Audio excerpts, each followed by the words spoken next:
নমস্কার। আজকে আরো একটি গুরুত্বপূর্ণ ভিডিওতে আপনাদের স্বাগত জানাই। এই লাইভটির বিষয় উদর পিণ্ডি বুধর ঘাড়ে। হ্যাঁ, আপনারা ইতিমধ্যেই জানেন যে করোনামৃতের প্রভাবে অকাল মৃত্যু যে হারে বেড়ে চলেছে, আগামীতে আরো ভয়াবহ আকার নেবে। বহু আগেই বলেছিলাম আমরা। তো সেই বিষয়ে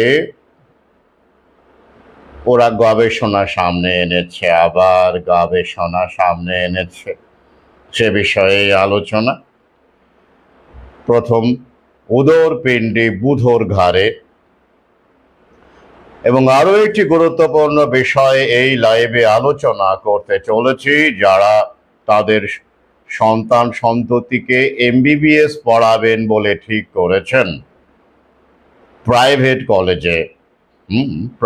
কলেজে, তাদের অবশ্যই এটা শোনা উচিত। বিশেষ করে যদি ঘটি বাটি বিক্রি করে প্রাইভেট কলেজে এমবিবিএস পড়ানোর ইচ্ছে জাগে তাদের জন্য। যাদের অঢেল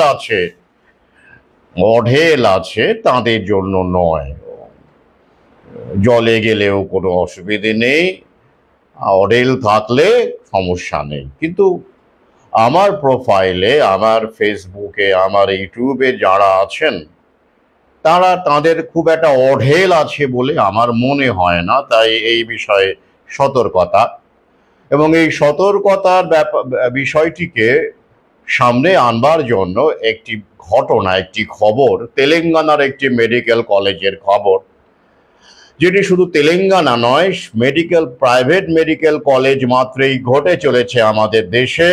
সে ভয়াবহ, করুণ, মর্মান্তিক চিত্র আপনাদের সামনে তুলে ধরব। ভিডিওটি শেষ পর্যন্ত শুনুন, নিজে সতর্ক হতে পারবেন, অন্যদের সতর্ক করতে পারবেন। আর যারা নতুন এসেছেন আমার ফেসবুকে, আমার ইউটিউবে, তারা অবশ্যই প্রশ্ন করুন, কিন্তু ব্যক্তিগত আক্রমণ করবেন না। আমি বহুবার করে বলি, সেটা না করে তথ্য, যুক্তি ইত্যাদি দিয়ে মন্তব্য করুন বা প্রশ্ন করুন, সেটা অনেক বেশি কনস্ট্রাকটিভ হবে, তাই না? আর যারা এখনো আমার বইপত্র সংগ্রহ করেননি, তাদের প্রতি আমি আহ্বান রাখছি সহযোদ্ধা।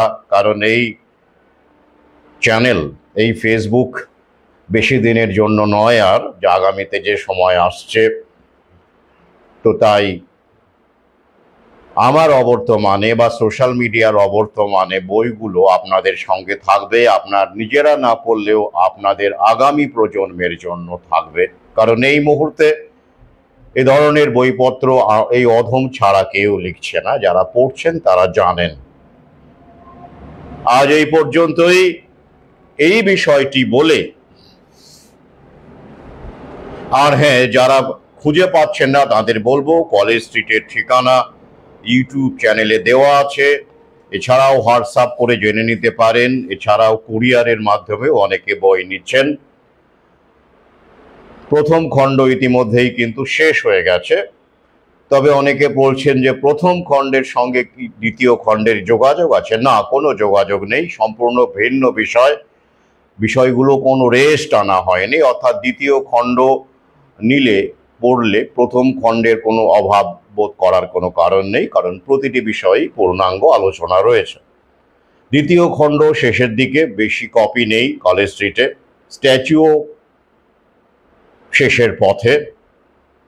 আগাম জানিয়ে দিচ্ছি, গ্রিগরি রাসপুটিন যেহেতু এবার বেরিয়েছে, সেহেতু অবশ্যই কপি রয়েছে। এবারে আলোচনা করছি প্রথম যে বিষয়টি, যা আমরা আমাদের সহযোদ্ধারা খুব ভালো করে জানি, নতুনদের এখনো বুঝতে অসুবিধে হচ্ছে। এ বিষয়ে বহু ভিডিও আমার ইউটিউব চ্যানেলে আছে। টিকা মৃত্যু দায় কার থেকে শুরু করে বিভিন্ন পার্শ্ব প্রতিক্রিয়া, স্পাইক প্রোটিনের লীলা খেলা, বহু আলোচনা রয়েছে। যারা নিয়মিত পাঠক, সহযোদ্ধা, অমৃত সুব্রত দ্বিতীয় খণ্ডেও বিস্তারিত রয়েছে, তারা জানেন, পড়েছেন। তবু সংক্ষেপে আমি একটু গৌরচন্দ্রিকা করে নিই, নইলে এই যে আবার যারা নতুন এসেছেন তাদের বোঝার সুবিধের জন্য, নইলে এই যে আবার ministry of home affairs, health ইত্যাদি ইত্যাদি কেন্দ্রীয় সরকারের উদ্যোগে আবার যে নতুন গবেষণাপত্র সামনে এসেছে সেটি বুঝতে পারবেন না, সমস্যা হবে বুঝতে, বাণী বলে মনে হবে, বেদ বাক্য বলে মনে হবে, তাই একটু গৌরচন্দ্রিকা করে নেছে। কোন ভ্যাকসিন আসার আগেই আমি আমার নিজস্ব বোধ বুদ্ধি উপলব্ধি পর্যবেক্ষণকে সঙ্গী করে সাবধান করেছিলাম, সতর্ক করেছিলাম এই ভ্যাকসিনের বিরুদ্ধে। করোনা ভ্যাকসিনের কথাই বলছি, সাবধান করেছিলাম। তখন এত লিঙ্ক, এত গবেষণা কিছুই ছিল না, পুরোটাই পর্যবেক্ষণ এবং বিশ্লেষণ, আন্তর্জাতিক আর্থসামাজিক বিষয় বিশ্লেষণের মাধ্যমে এবং জিওপলিটিক্যাল সিচুয়েশনকে মাথায় রেখে এবং ফার্মা কোম্পানির যে অভিমুখ সেসব মাথায় রেখে আমি সতর্কবাণী করেছিলাম এবং সেগুলো পরবর্তীতে সবই মিলে গেছে, সহযোদ্ধারা জানেন। তো তারপরে এই বইপত্র যখন আমি লিখছি, ফেসবুকে প্রচার করছি, সতর্ক করছি, সেই সময় আমরা আস্তে আস্তে দেখলাম ইউরোপ আমেরিকায় মানুষ লকডাউন বিরোধী বিক্ষোভে নেমে পড়লো। আমরাও নেমেছি আমাদের মতো করে লকডাউন বিরোধী বিক্ষোভে, প্যান্ডেমিক বিরোধী বিক্ষোভে, যে সে সময় আমরা বেশ কিছু হোয়াটসঅ্যাপ গ্রুপের মাধ্যমে আমরা অ্যাক্টিভ ছিলাম। সেই সময় আমার ফেসবুক প্রোফাইলও বন্ধ করে দেওয়া হয়েছিল, ইউটিউব প্রথম চ্যানেলও উড়িয়ে দেওয়া হয়েছিল। এই লড়াইটা আমরা লড়ছিলাম এবং এই বিষয়ে লেখালেখি করছিলাম। তারপর ভ্যাকসিন এলো, আসার আগেই কিন্তু আমি সাবধান করে দিয়েছিলাম এবং যতটা স্টাডি করছিলাম আমি নিজে থেকে, mRNA vaccine, vector viral vaccine, যেমন আমাদের দেশে দেওয়া হয়েছে কোভিশিল্ড ভেক্টর ভাইরাল ভ্যাকসিন, এবং ইউরোপ আমেরিকায় দেওয়া হয়েছে এমআরএনএ ভ্যাকসিন মডার্না এবং ফাইজারের, আর আমাদের দেশের বিল গেটস সিরাম ইনস্টিটিউটের অক্সফোর্ড অ্যাস্ট্রাজেনেকার যে মাল আর কি, প্রোডাক্ট, যেটা ইউরোপে ভ্যাক্সজেভ্রিয়া নাম ব্র্যান্ডিং, আমাদের দেশে কোভিশিল্ড ভেক্টর ভাইরাল, যেখানে শিম্পাঞ্জির অ্যাডিনো ভাইরাসকে ভেক্টর হিসেবে ব্যবহার করা হয়েছে। আমি সেই পর্যবেক্ষণগুলো নিজস্ব রিসার্চ করে করে উপলব্ধি ভাগ করে নিতাম এবং সাবধান করেছিলাম। সেই সময় অনেকেই আমার সহযোদ্ধা, সবাই না হলেও তখনও তারা সহযোদ্ধা হননি, পাঠক ছিলেন মাত্র, তারা আমার কথা শুনেছেন এবং তারা নেননি, সবাই নন তবে অনেকেই নেননি। সিংহভাগই আমার কথা শুনেছেন বলবো না, তবে যারা ভেবেছেন, জানালা খোলা রেখেছেন, তারা আমার কথা শুনেছেন এবং তারা এখন আমার সঙ্গে রয়েছেন, তারা আমার সহযোদ্ধা উপলব্ধি করেছেন। এই একটা বিষয়। তারপর ভ্যাকসিন এসে গেল, লাইন, ভোর থেকে লাইন, ইট দিয়ে লাইন, বিভিন্ন সেসব দৃশ্য আমরা দেখেছি। সেই সময় আমি অবিরত সাবধান করে চলেছি, পাশাপাশি আমার বেশ কিছু সহযোদ্ধা তারা তাদের কাজ করে চলেছেন। কজনের নাম বলবো, শেষ হবে না, এখন অনেকেই এসেছেন, তাদের প্রতি আমি কৃতজ্ঞ। তারা অনলাইনে অফলাইনে এই কাজটা এখনো করে চলেছেন। এবং প্রসঙ্গক্রমে জানাই, এই প্রথম দিকে এরকমই এক সহযোদ্ধা বুদ্ধদেব সরকার আমার যে গ্রিগরি রাসপুটিন বইটি, তার প্রচ্ছদ সেই এঁকেছে এবং এই বইটির একটি বিশেষত্ব হলো এই প্রথম বাংলা সাহিত্যে যারা লেখক, প্রকাশক, প্রচ্ছদ শিল্পী কেউই করোনা ভ্যাকসিন নেননি। এই হলো এই বইটির অন্যতম একটি বিশেষত্ব, যেটা বাংলা সাহিত্যে আমার বিশ্বাস এরকম বই একটিও নেই। কন্টেন্টের কথা বাদ দিলাম, তারা পড়ছেন, এই নিয়ে অনেকেই আলোচনা করছেন গ্রিগরি রাসপুটিন নিয়ে, আর নতুন করে বলবার নেই আমার এই বই সম্পর্কে, এটা পাঠকের দরবারে। কিন্তু এই বিশেষত্বটি অনেকেই জানেন না, তাই জানিয়ে রাখলাম। লেখক, প্রকাশক, প্রচ্ছদ শিল্পী সবাই আনভ্যাকসিনেটেড, অর্থাৎ করোনা ভ্যাকসিন কেউই নেননি। এটা একটা অবশ্যই একটা মাইলস্টোন বলবো আমাদের, মানে আমাদের কাছে অন্তত। মগজ ধোলাই হয়ে গেছে এমন মানুষের কাছে নয়, তারা এর মর্ম উপলব্ধি করতে পারবেন না। হয়তো কেউ কেউ আগামীতে পারবেন। তো সেই সময় আমরা দেখতে পেলাম আস্তে আস্তে বিভিন্ন রিসার্চগুলো আসতে শুরু করলো। দালাল বিজ্ঞানী যারা নন, যারা ফার্মা লবির এঁটো কাটা খেয়ে নিজের ব্যক্তিগত আখের গোছান না, এমন কিছু বিজ্ঞানী তো ইউরোপে আছেন, এখনো আছেন, তারা সরব আছেন। আমাদের দেশে নেই বললেই চলে, দু একজন পেয়েছিলাম, আমরা আছি, কিন্তু তারা পথে নেমে প্রতিবাদ করে জোরালো সেভাবে আমরা পাইনি। কেউ কেউ থাকলেও আমি ডাক্তারের কথা বলছি, কিন্তু যারা ফার্মা লবির সরাসরি ডিগ্রি প্রাপ্ত ডাক্তার, দু একজন পথে নামলেও পরবর্তীকালে তাদের ধারাবাহিকতা আমি দেখতে পাইনি। পথে নামার ক্ষেত্রে বলেছি, অনলাইনে অনেকেই সক্রিয় আছেন, অবশ্যই সেটাও জরুরি। কিন্তু আমি ইউরোপ আমেরিকার কথা বারবার করে বলি, প্রথম বিশ্বের কথা, কারণ তারা পথে নেমে মানুষকে পথ দেখিয়েছিলেন। আর এই কারণেই ইউরোপ আমেরিকায় এই প্যান্ডেমিক বিরোধী আন্দোলন তথা এই করোনামৃতকে কেন্দ্র করে যে ফার্মা লবির বিরুদ্ধে আন্দোলন শক্তিশালী হতে পেরেছে, কারণ ডাক্তাররা, বিজ্ঞানীরা পথে নেমেছেন। তো সেই সময় আমি ডক্টরস ফর ট্রুথ বলে একটি সংগঠন, যারা খুব সরব ছিলেন, এখনো সরব আছেন, তাদের সম্পর্কে ডিটেলস আমি অমৃত সুপুত্র দ্বিতীয় খণ্ডে লিখি, তারা কিভাবে লড়াই করছেন। তো সেই সময় বেশ কিছু, যেমন সুচরিত ওয়াগদি থেকে শুরু করে পরবর্তীকালে বেইরাম ব্রেডল, যিনি কানাডিয়ান রিসার্চার, এই সে সময়ে ডোরাস কাহেল, এবং বহু নাম আছে, অনেক নাম আছে, সব নাম এখানে বলতে পারছি না, বলার দরকারও নেই, কারণ তারা প্রত্যেকেই একইভাবে লড়াই করেছে। তো সেই পরিস্থিতিগুলোকে আমি সামনে আনা শুরু করলাম, তাদের বিষয়গুলো, তাদের ভাবনাগুলো। আমার প্রোফাইল ব্লক হয়ে গেল, আবার অনেকগুলো প্রোফাইল একটা একটা করে খুলতে হলো। কি আর করা যাবে, মানুষকে যতটা সম্ভব সচেতন করা যায়। কিন্তু দুঃখের বিষয়, আমার আদি প্রোফাইল যেখানে সবচেয়ে বেশি মানুষ ছিলেন, সেটাকেই ওরা ব্লক করে দিল। মানে খুলে দিত এক মাস, আবার একদিন একটা পোস্ট করতাম, আবার ব্লক করে দিত। এইভাবে এক বছরের পর বছর চলেছে। এখন অবশ্য ওদের পলিসিটা বদলেছে, এখন দেখতেই পাচ্ছেন আমি অকপটে বলে যাই, লিখে যাই, সমস্যা নেই এখন, কিন্তু সমস্যা আসবে।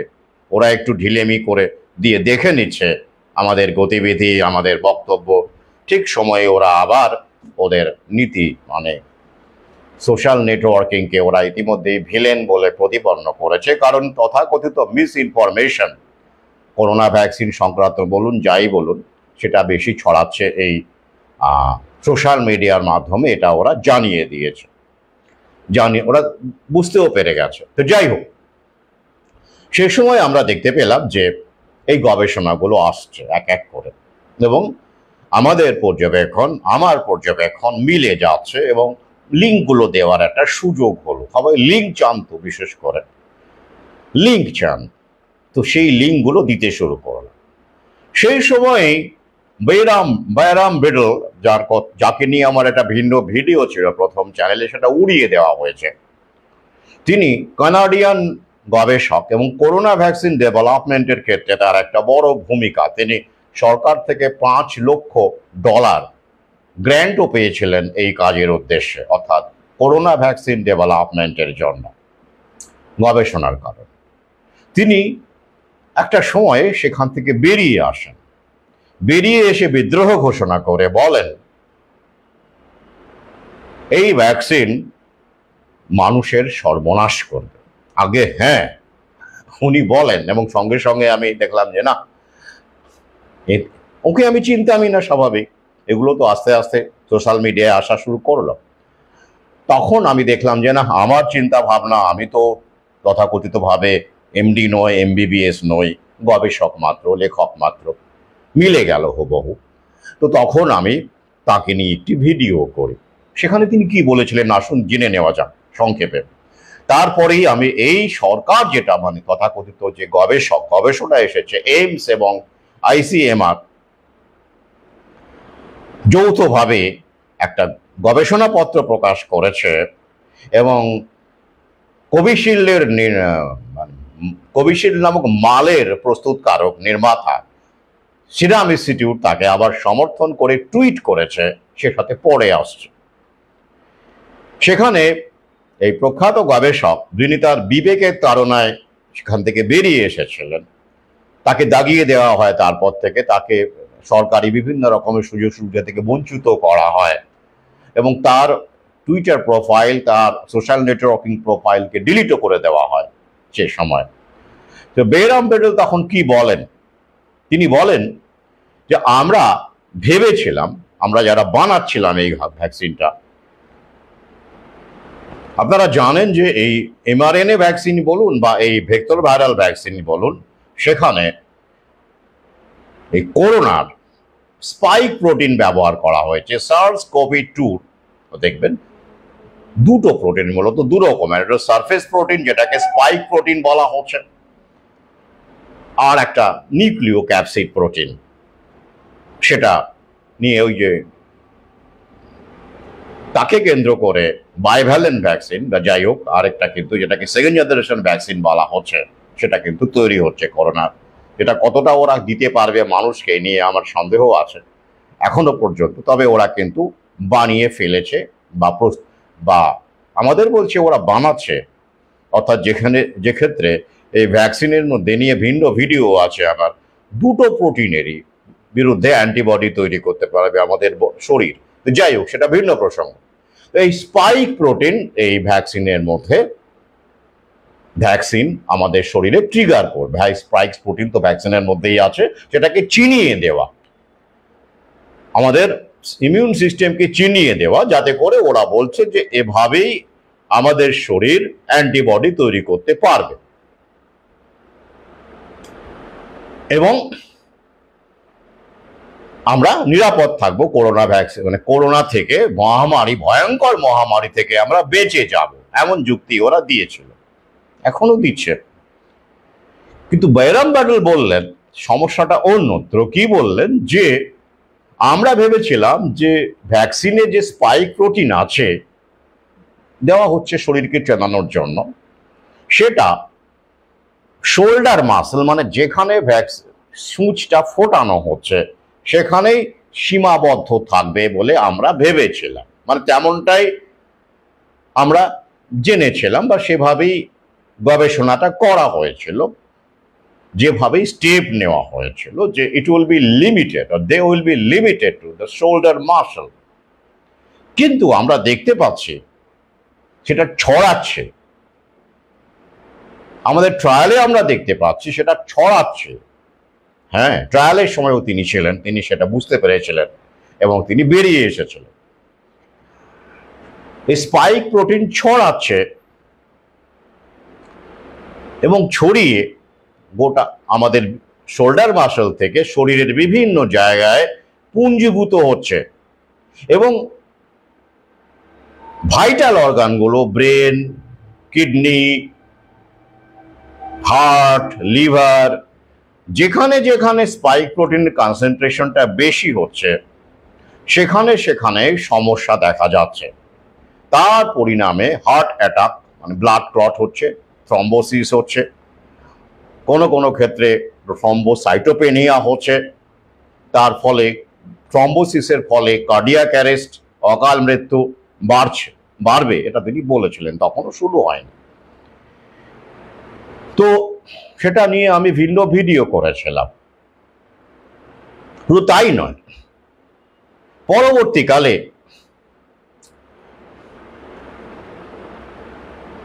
জাপানি কিছু গবেষক, তাদের নিয়েও আমি একটা ভিন্ন ভিডিও করেছি, ইউটিউবে আছে, তারা আরো একটি ভয়াবহ সত্যকে, মানে তাদের গবেষণাকে সামনে এনেছেন। এটা কি? যে মেসেঞ্জার আরএনএ ভ্যাকসিনের মাধ্যমে করোনা ভ্যাকসিন যেটা দেওয়া হয়েছে, মানে কোভ্যাক্সিন তো দেওয়াই হয়নি, সে অর্থে খুব কম মানুষকে দেওয়া হয়েছে, এটা প্রযুক্তিটা আলাদা, এ নিয়ে আমার ভিন্ন লেখালেখি আছে।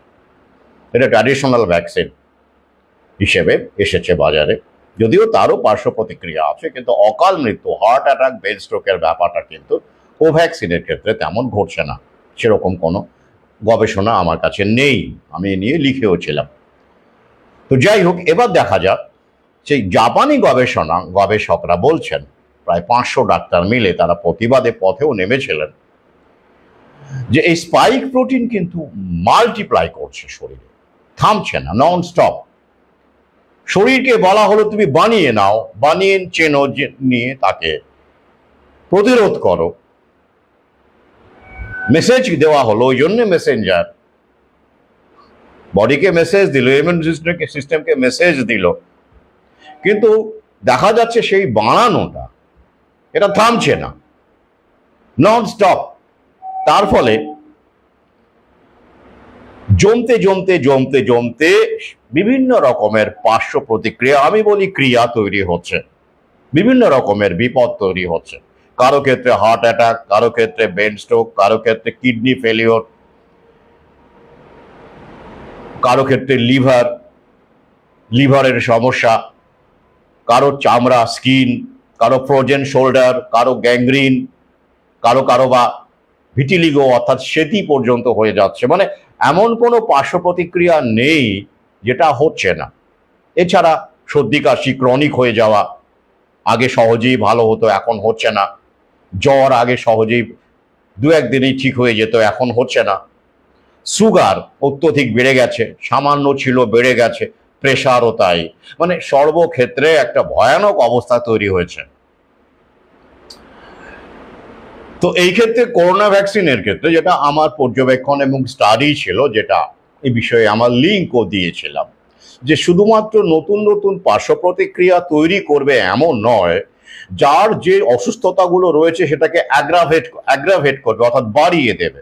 অর্থাৎ যার সুগার আছে সুগারটাকে আরো মারাত্মক জায়গায় নিয়ে যাবে, যার প্রেশার আছে সেটাকেও, মানে হাই প্রেশার আছে সেটাকেও মারাত্মক জায়গায় নিয়ে যাবে, অর্থাৎ যাদের হার্টের প্রবলেম আছে অল্প সেটাকেও মারাত্মক জায়গায় নিয়ে যাবে, আর ক্যান্সার আছে হয়তো ভালোর দিকে, রিকভারির দিকে, সেটাকে আবার অ্যাগ্রাভেট করবে। অর্থাৎ যা শরীরে আপনার যা অসুস্থতা আছে, অ্যালার্জি হয়তো সামান্য ছিল, সেটাকে অ্যাগ্রাভেট করবে। অর্থাৎ নতুন পার্শ্ব প্রতিক্রিয়া তো বটেই, পাশাপাশি আপনার শরীরে যে মাইনর অসুস্থতা বা যেটাকে আপনি ট্যাকল করে ম্যানেজ করে চলতে পারছিলেন, সেটাকে ওরা অ্যাগ্রাভেট করে দেবে এই স্পাইক প্রোটিন, অর্থাৎ করোনা অমৃত ভ্যাকসিন, সেগুলোও ঘটছে। এবং এই নিয়ে বহু স্টাডি লিঙ্ক আমি দিয়েছি। এবং শুধু তাই নয়, এ তো গেল গবেষণা এবং আমাদের রিয়ালাইজেশন, আমাদের খোঁজ। কিন্তু ভুক্তভোগী যারা মানুষ, শহর এবং গ্রামের মানুষ, তারা কি বলছে সেটা খুব গুরুত্বপূর্ণ। এটা তো নিজে বোঝা। তারা তো লিঙ্ক পড়েন না, তারা বাইরাম ব্যাডেলের নাম জানেন না, তারা সুচরিত বাগদির নাম জানেন না। জানেন কি? জানেন। তাহলে তারা কি বলছেন? তারা বলছেন, নিজেরাই উপলব্ধি করছেন শরীরের দুর্বলতা, বিভিন্ন রকমের সমস্যা, যা আগে ছিল না, একটুতেই হাঁপিয়ে যাওয়া, পরিশ্রম করতে না পারা, এসব সমস্যা বেড়েই চলেছে। এবং তারা তাদের পর্যবেক্ষণ অনুসারে 2-2 4 করে ফেলছেন। এবং গ্রামে গঞ্জে, শহরে, পথে ঘাটে, ট্রেনে, জিমে, ডান্স ফ্লোরে অকাল মৃত্যু বেড়েই চলেছে। এবং যারা স্বাস্থ্যবান ছিল, কোনো ধূমপান ছিল না, কিছু করতেন না, এমন অনেক স্বাস্থ্যবান যুবক যুবতী তারা চলে যাচ্ছেন, কেউ ব্রেন স্ট্রোকে, কেউ কার্ডিয়াক অ্যারেস্টে। সংখ্যাটা বাড়ছে, আগামীতে যে আরো বাড়বে এটা বহু আগেই আমি অ্যালার্ট করেছিলাম। তো এমত অবস্থায় চারদিকে, এবং মিডিয়াও শুধু তাই নয়, কোভিশিল্ড যেটা ওদের যে ফ্যাক্ট শিট, সেখানেও কিন্তু পরিষ্কার উল্লেখ করা ছিল। সে সময় আমি বাংলা করে ভিডিও করেছিলাম, প্রথম চ্যানেলে পোস্টও করেছিলাম, সেখানে কিন্তু পরিষ্কার লেখাও ছিল কোভিশিল্ড। জানেন তো, ভ্যাকসিনের একটা তথ্য থাকে, তাকে ফ্যাক্ট শিট বলা হয়। সেখানে ভ্যাকসিনে বিভিন্ন রকমের বিষয়গুলো বলা হয়, মাইনর সাইড এফেক্ট কি, মেজর সাইড এফেক্ট কি, রেয়ার সাইড এফেক্ট কি, হ্যাঁ, কারা নিতে পারবেন না, এগুলো সবই কিবা নেবেন, কোন কোন ক্ষেত্রে কি গ্যাপ, এই সমস্ত কিছু লেখা থাকে। দুঃখের বিষয় সেগুলো আমাদের দালাল মিডিয়া জানায় না, রাজনৈতিক দল জানায় না, বুদ্ধিজীবীরা তারা ওসব নিয়ে জানলেও কিছু বলে না, কারণ তাদের পুরস্কার পাওয়ার ইচ্ছে থাকে। অবশ্য তার মাসুল তাদের দিতে হচ্ছে। বহু কবি সাহিত্যিক আমার পরিচিত, তারা চলে যাচ্ছে আগামীতেও, বুঝতেই পারছেন। আমি চাই না, অবশ্যই চাই না মানুষ ভালো থাকুক, সুস্থ থাকুক, কিন্তু কিছু করার নেই, খেসারত তো দিতেই হবে না। ওই যে বারবার করে আমি বলি, জানাটা না জানাটা অপরাধ নয়, পাপও নয়, জানার চেষ্টা না করা, প্রশ্ন না করা, সেটাই সবচেয়ে বড় অপরাধ, তাই তো। তবে হ্যাঁ, ওই না জেনে চলে গেলাম পট করে, সেটাও একদিক থেকে ভালো, ইগনোরেন্স ইজ ব্লিস বলে না, কিন্তু আমার ক্ষেত্রে সেটা নয়, আমার জন্য সেটা নয়। অন্তত মুরগি, ছাগল, তারাও আগের মুহূর্তে বুঝতে পারে, কসাইকে চিনতে পারে যে এই লোকটা আমাকে কাটছে। আমি মানুষ, আমি তার চেয়ে তো একটু উন্নত হব রে ভাই।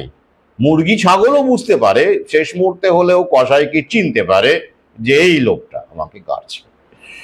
কিন্তু আমরা মরার আগে বুঝতেই পারবো না, জানতেই পারবো না যে কেন আমি মরছি, কেন আমার হার্ট অ্যাটাক হলো, কেন আমার কার্ডিয়াক অ্যারেস্ট হলো। এটা তো জানা উচিত অন্তত পক্ষে, অন্তত সন্দেহ তো থাকা উচিত, প্রশ্ন তো করা উচিত।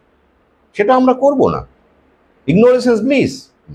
থাকুন, ওই নিয়ে থাকুন, যারা থাকতে ভালোবাসেন থাকুন, কোনো সমস্যা নেই।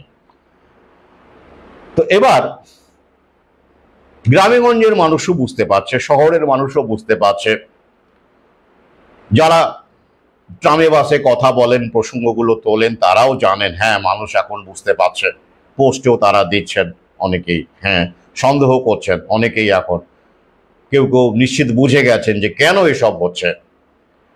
এমত অবস্থায় কি দাঁড়ালো, যখন মানুষ বুঝে যাচ্ছে তখন পরিস্থিতি তো স্বাভাবিকভাবে বিগড়ে যাবে, কারণ আবার ভ্যাকসিন আসছে, ডেঙ্গু ভ্যাকসিন আসছে, পরে আসছে এই বিষয়ে। এবার দেখুন, ইতিমধ্যে পরবর্তীতে আমরা দেখতে পেলাম, যখন বারবার করে আমরা জানাচ্ছি যে ভ্যাকসিন বাধ্যতামূলক নয়, আদৌ কোনো ভ্যাকসিনই বাধ্যতামূলক নয়, তখন কোনো দালাল মিডিয়া, কোনো রাজনৈতিক দল কেউ কিছু ব্যাপারে ভূমিকাই নিল না। আমরাই কতিপয় চেঁচিয়ে গেলাম। ভূমিকা নিলে আরো অনেক মানুষকে অ্যালার্ট করা যেত, তাই নয় কি? কিন্তু সেটা তো ওরা করবে না। ওরা তো চাইছে যে মানুষ আরো বেশি অসুস্থ হোক, ডিপপুলেশন হোক, ফার্মা কোম্পানির মুনাফা বাড়ুক, ওরা তো এটাই চেয়েছিল এবং এখনো চাইছে। তো এমত অবস্থায় দেখা গেল সুপ্রিম কোর্টের রায় এলো প্রায় এক বছরেরও বেশি পরে, 2022-এর মে মাসে রায় এলো কি ভ্যাকসিন বাধ্যতামূলক নয়। হলফনামা দিয়ে সুপ্রিম কোর্টকে কেন্দ্র সরকার জানালো। বেশ ভালো কথা। তো ওটা আগে হলো না কেন? যখন বাসে ট্রামে উঠতে দেওয়া হবে না বলে মিথ্যে প্রচার হচ্ছিল, সুযোগ সুবিধে বন্ধ হয়ে যাবে, স্কুলে ভর্তি হওয়া যাবে না, কলেজে পড়া যাবে না, বিভিন্ন রকমের ফেক খবর দিয়ে দালাল মিডিয়া ভরিয়ে দেওয়া হয়েছিল, সেই সময় কেন সুপ্রিম কোর্ট স্বতঃপ্রণোদিত বা সুমোটো স্টেপ নিল না, জানালো না? খেলাটা বুঝতে পারছেন তো? লেজিসলেচারই বলুন, এক্সিকিউটিভ বলুন, জুডিশিয়ারি বলুন, সবই পুঁজিবাদী জায়নিক শক্তির দালাল হয়ে আছে, তাই তারা ওই সময় মুখ খোলেনি।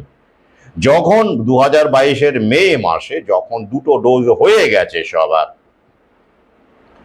সেই সময়ে জানালো বাধ্যতামূলক নয়, তাও দু একটি মিডিয়া একটুখানি 2-1 লাইন করে ছোট করে তারপরে আবার চেপে দেওয়া হলো, আর ওইটা নিয়ে উচ্চবাচ্য নেই। এমনকি বিভিন্ন জায়গায় যে খবরগুলো আসে, বা শিশুদেরকে ভ্যাকসিন দেওয়া হচ্ছে জোর করে, পান্ডুয়া নিয়ে আমার একটা ভিডিও আছে, বহু জায়গা নিয়ে ভিডিও আছে, দেখবেন আমার চ্যানেলে, পান্ডুয়াটা সাম্প্রতিক। সেসব বিষয়ে যখন তথাকথিত মিথ্যে ভয় দেখিয়ে হুয়ের নোটিশের গল্প করা হচ্ছে, যে শিক্ষককে পাওয়া যায়নি বলে তারা শিশুকে ভ্যাকসিন দেবেন না, এই কারণে তাদেরকে নোটিশ টাঙিয়ে দেওয়া হয়েছে, ঝুলিয়ে দেওয়া হয়েছে তাদের বাড়ির সামনে, অবিলম্বে দেখা করার জন্য, এইসব ভয় টয়, প্যানিকবাজি ইত্যাদি ইত্যাদি। তো তখন কোনো বুদ্ধিজীবী, কোনো রাজনৈতিক দল বা মিডিয়া বলেছে যে না বাধ্যতামূলক নয়, কেন এখানে নোটিশ আসবে, কিসের জন্য নোটিশ আসবে? তাদের ইচ্ছে হয়নি, নেননি, ইচ্ছে হয়নি, নেয়নি, তো কি আর কেউ বললো? কেউ বললো না। আমরা কতিপয় মানুষ তারাই শুধু চেঁচিয়ে যাচ্ছি। খেলাটা বুঝতে পারছেন তো, খেলাটা কত গভীরে। তারপরে কি হলো, হঠাৎ আমরা দেখতে পেলাম কেন্দ্রীয় সরকার, আনন্দবাজারেও খবরটা বেরিয়েছিল, কেউ চাইলে দিয়ে দেব, হোয়াটসঅ্যাপে চাইবেন, টিকা মৃত্যুর দায় নেবে না কেন্দ্র। মানে কি, টিকাতে মৃত্যু হচ্ছে।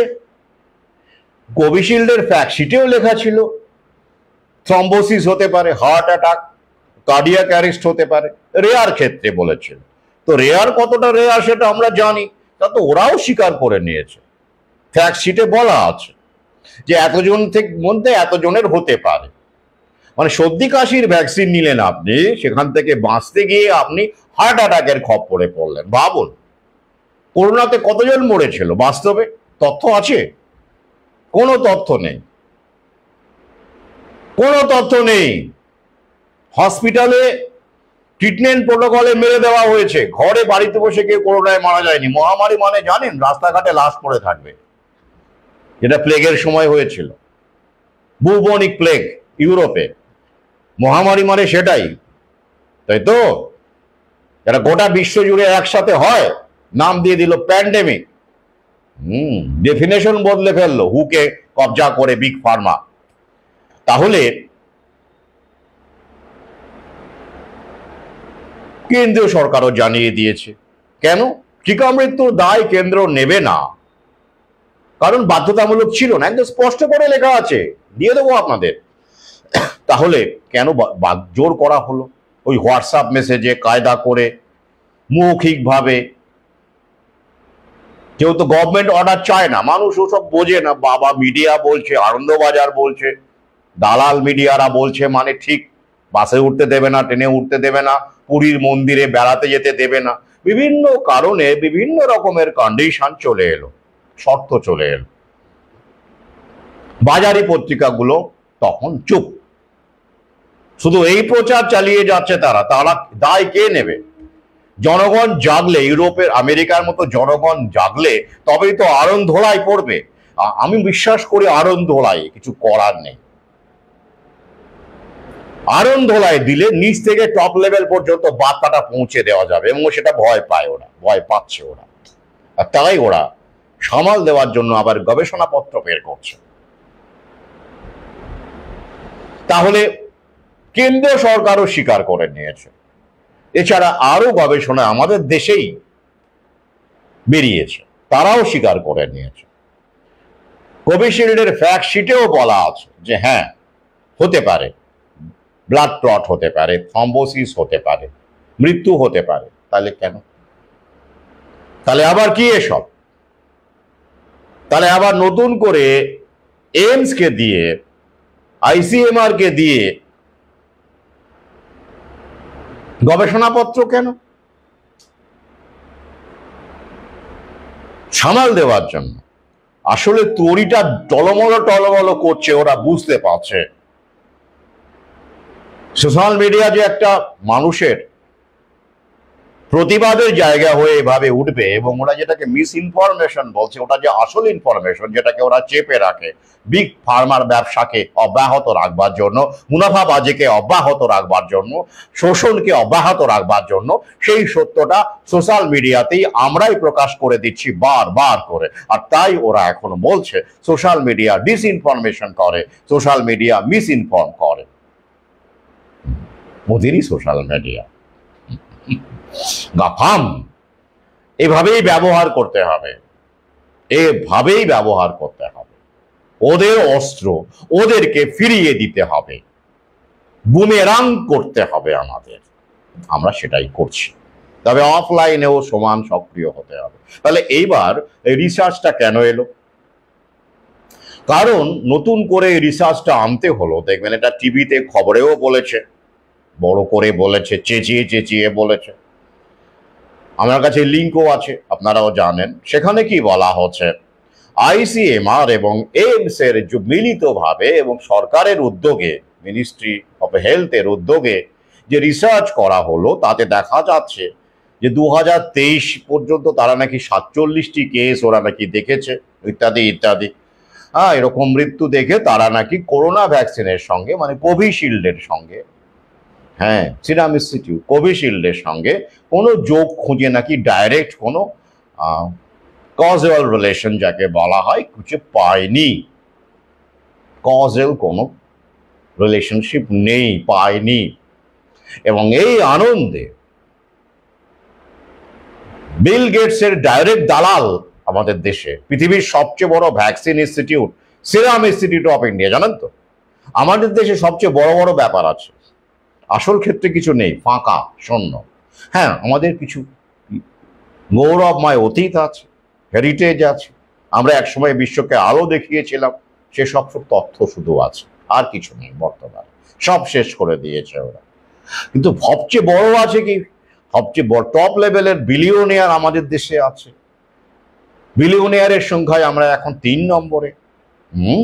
ভালো, গর্বের ব্যাপার তো। চাখুন।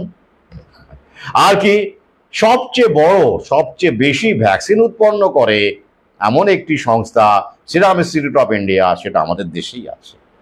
তার ডাইরেক্ট দালাল মানে বিল গেটসের ডাইরেক্ট দালাল, দালাল মানে রিপ্রেজেন্টেটিভ, খারাপভাবে নেবেন না, পুনাওয়ালা।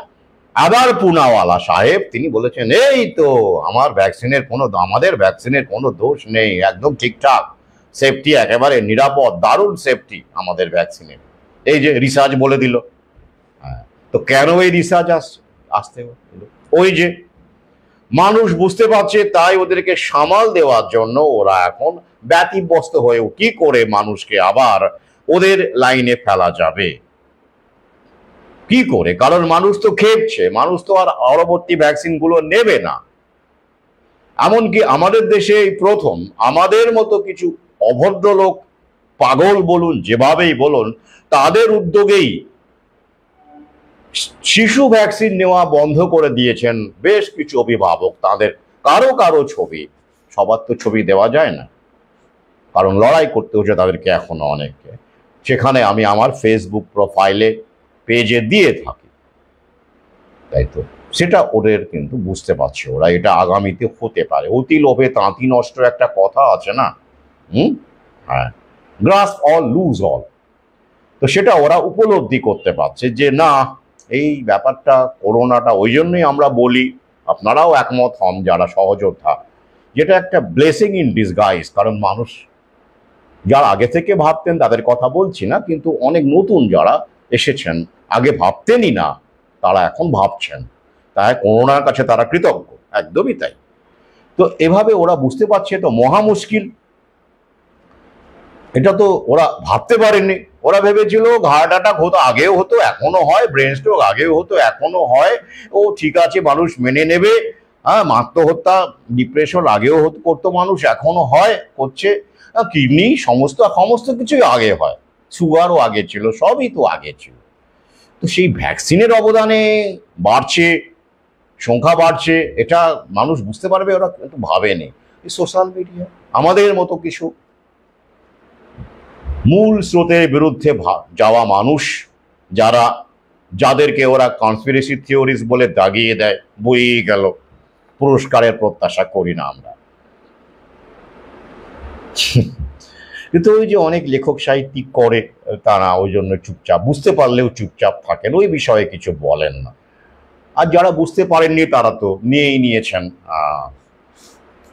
আর কি বলবো, এমনই এক পরিচিতা লেখালেখি করতেন, চলে গেলেন 2 দিন আগে। খারাপ লাগে মানুষগুলো, তারা পরিচিত তো মানুষ,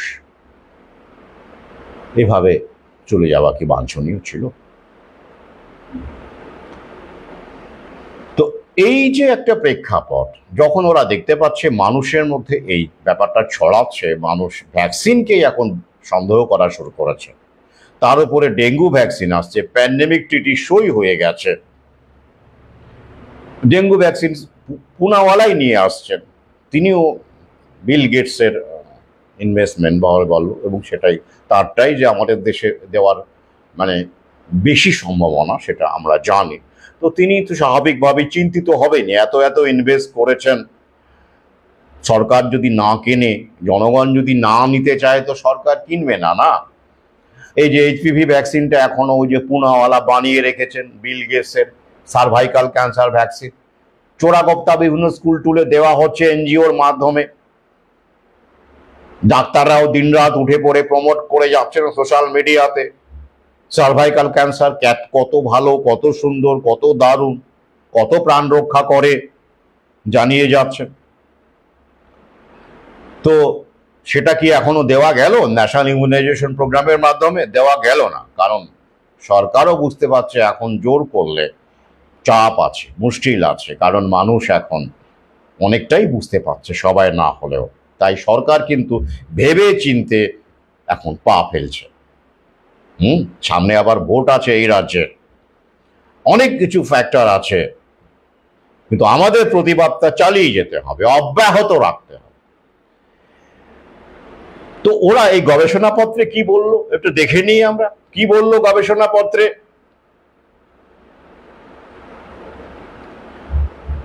এইমস এবং আইসিএমআর এর যে গবেষণাপত্র, Indian council of clinical research, ওরকম মেডিকেল রিসার্চ, কি বললো? তাহলে মৃত্যুগুলো কেন হচ্ছে, এত অকাল মৃত্যু কেন হচ্ছে? বাচ্চা বাচ্চা ছেলে পেলে চলে যাচ্ছে 20-র নিচে, 15-16, যারা মানে জানেন তো অনেক বাবা মা আবার ওই 9-10-এও দিয়ে দিয়েছে করোনা মৃত আগে। হ্যাঁ, কেউ কেউ আবার এত ভালোবাসে সন্তানকে, ও বয়স মানেনি, আরো কম বয়সকে প্রাইভেট থেকে দিয়ে দিয়েছে। ভাবা যায়?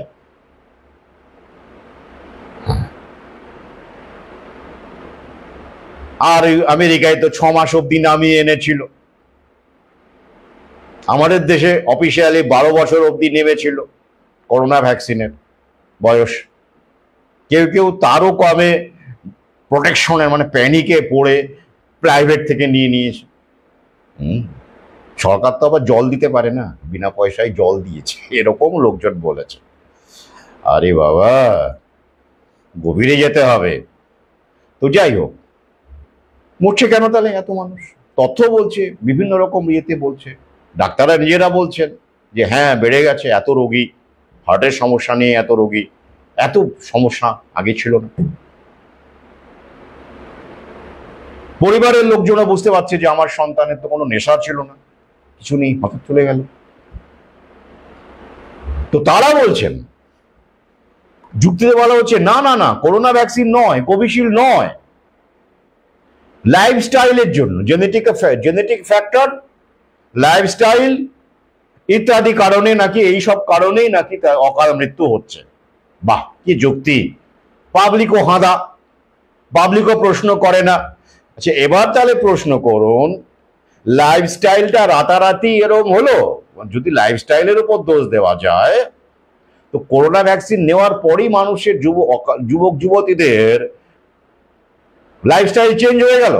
আগে কি এই লাইফস্টাইল ছিল না? এটা কি ওভারনাইট চেঞ্জ হয়েছে? তাহলে আগে কেন হলো না? জেনেটিক ফ্যাক্টর বলছে, জিনগত কারণ। তা জিনগত কারণ কি ভ্যাকসিনের পরেই ডেভেলপ করলো? জিন কি আকাশ থেকে পড়লো? একই জিন, সেই জিন তো তারা আগেও ক্যারি করছিল রে ভাই, তা আগে কেন হলো না? হয়তো বাবা মার কাছ থেকে উত্তরাধিকার সূত্রে পাওয়া জেনেটিক ইনহেরিটেন্স, তো সেইটা তো আগে কেন কাজ করলো না? আগে কেন হার্ট অ্যাটাকটা হলো না? ভ্যাকসিন নেওয়ার পরে কেন হলো? তাহলে লাইফস্টাইলের গল্প যেটা যারা বলছে তারা প্রশ্ন করুন, তাদেরকে প্রশ্ন করুন, এই যে ধরুন ধূমপান, ফাস্টফুড খাওয়া ইত্যাদি ইত্যাদি অনেক রকম বলা হচ্ছে, তো ব্যায়াম ট্যায়াম না করা ইত্যাদি ইত্যাদি বিভিন্ন লাইফস্টাইলের কথা, মানে ডিজিজ, লাইফস্টাইল ডিজিজ। বেশ, তো এই লাইফস্টাইলটা কি ভ্যাকসিন নেওয়ার পরপরই মানে এলো? আগে ছিল না আমাদের দেশে? কতদিনের গল্প এটা? তাহলে মেলাতে পারছেন কিছু? জেনেটিক ফ্যাক্টরও মিলবে না, আগেও ছিল, লাইফস্টাইলটাও ভ্যাকসিনের আগেও ছিল। তাহলে ভ্যাকসিন দেওয়ার পরে কেন এত মৃত্যু হচ্ছে? এই প্রশ্নটা রাখুন, মাথা মগজ বিশ্লেষণ করুন, উত্তর পেয়ে যাবেন। কোনো লিঙ্ক লাগবে না, এটা পর্যবেক্ষণ।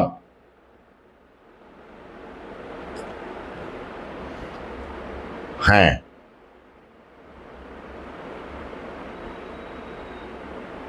এইবার এই রিসার্চটা যে সরকার বলল টিকা মৃত্যুর দায় নেবে না কেন্দ্র, অর্থাৎ কম্পেনসেশন নেই, আমাদের দেশে জানেন তো ভ্যাকসিন ইনজুরি নেই।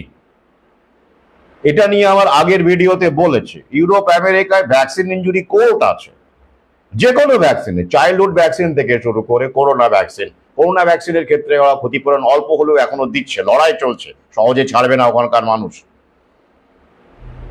এবং করোনা ভ্যাকসিন তো সদ্য, তার আগে বিভিন্ন রকম ভ্যাকসিনের ক্ষতিপূরণ, ভ্যাকসিন ইনজুরির ক্ষতিপূরণ, সে চাইল্ডহুড ভ্যাকসিন হোক, বিভিন্ন রকমের ভ্যাকসিনের ক্ষতিপূরণ হিসেবে বিলিয়ন ট্রিলিয়ন ডলার ওরা কিন্তু দিয়েছে মানুষকে। বুঝতে পারছেন তো, ওখানকার মানুষ সচেতন বলে, জাগ্রত বলে সম্ভব হয়েছে। আর আমাদের দেশে দায় নেবে না কেন্দ্র, ভাবুন, ওখানেও বাধ্যতামূলক নয় টিকা, তা সত্ত্বেও দায় নেয়, কারণ মানুষ সচেতন, সেখানে প্রতিবাদ করে। কারণ আপনারা অ্যাডভাইস দিয়েছেন, রেকমেন্ড করেছেন, বাধ্য করেননি। রেকমেন্ড করছেন যখন, তখন তো দায় তো নিতেই হবে। না, কেউ নেবে না। সেই নির্লজ্জ সরকার, তারা আবার রিসার্চ করাচ্ছে তাদের দালালদের দিয়ে, বলছে না কোনো যোগ নেই। তাহলে কি দ্বিচারিতা নয়, হিপোক্রেসি নয়? আলবাত হিপোক্রেসি। তাই সজাগ থাকুন। ডেঙ্গু ভ্যাকসিন আসছে 2024-এ, এই পুনাওয়ালায় নিয়ে আসবে, এবং আরো কয়েকটি ভ্যাকসিন আসছে, নিয়ে আমি আগের ভিডিওতে বারবার করে বলি, এবং একই রকম ভাবে চাপ দেওয়া হবে, হুকে সামনে রেখে চাপ দেওয়া হবে। প্যান্ডেমিক ট্রিটি হয়ে গেছে, এখন থেকে সতর্ক থাকুন, সজাগ থাকুন। সমস্যা হলে অদমের সঙ্গে যোগাযোগ করুন। কোনো ভ্যাকসিন বাধ্যতামূলক নয়, জেনে বুঝে নেবেন যদি প্রয়োজন মনে হয়, তবেই। ওরা কিন্তু উঠে পড়ে লাগবে এখন।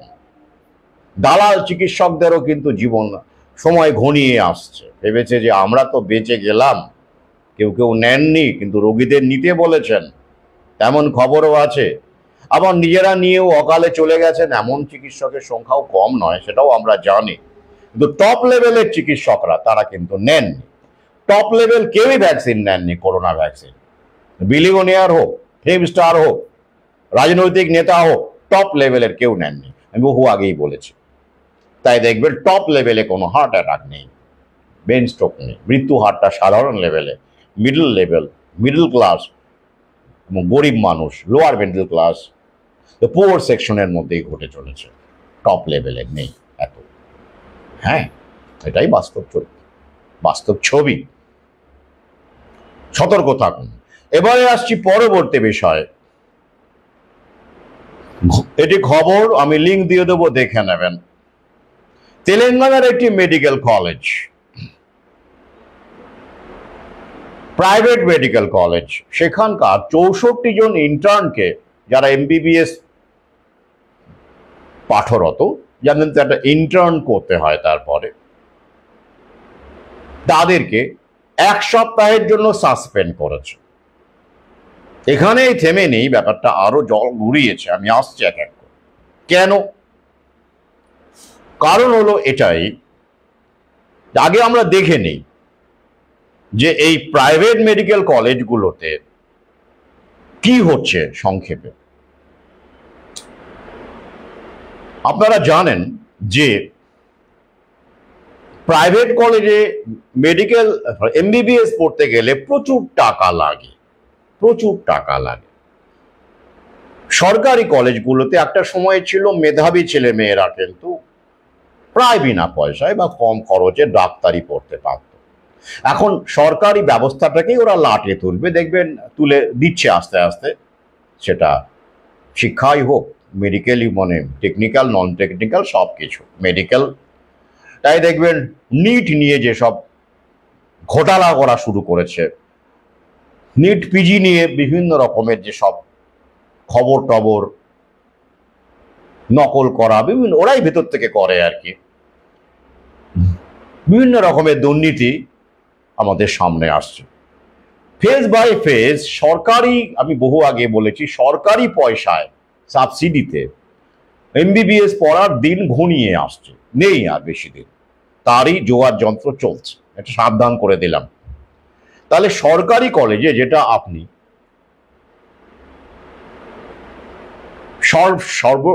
সাকুল্যে 50,000 থেকে শুরু করে খুব বেশি হলে 5 লাখের মধ্যে আপনি বিভিন্ন জায়গায় একটু কম বেশি আছে করতে পারেন। 5 লাখের মধ্যে সর্বোচ্চ আপনি এমবিবিএস করতে পারেন। প্রাইভেট কলেজে সেটা কত?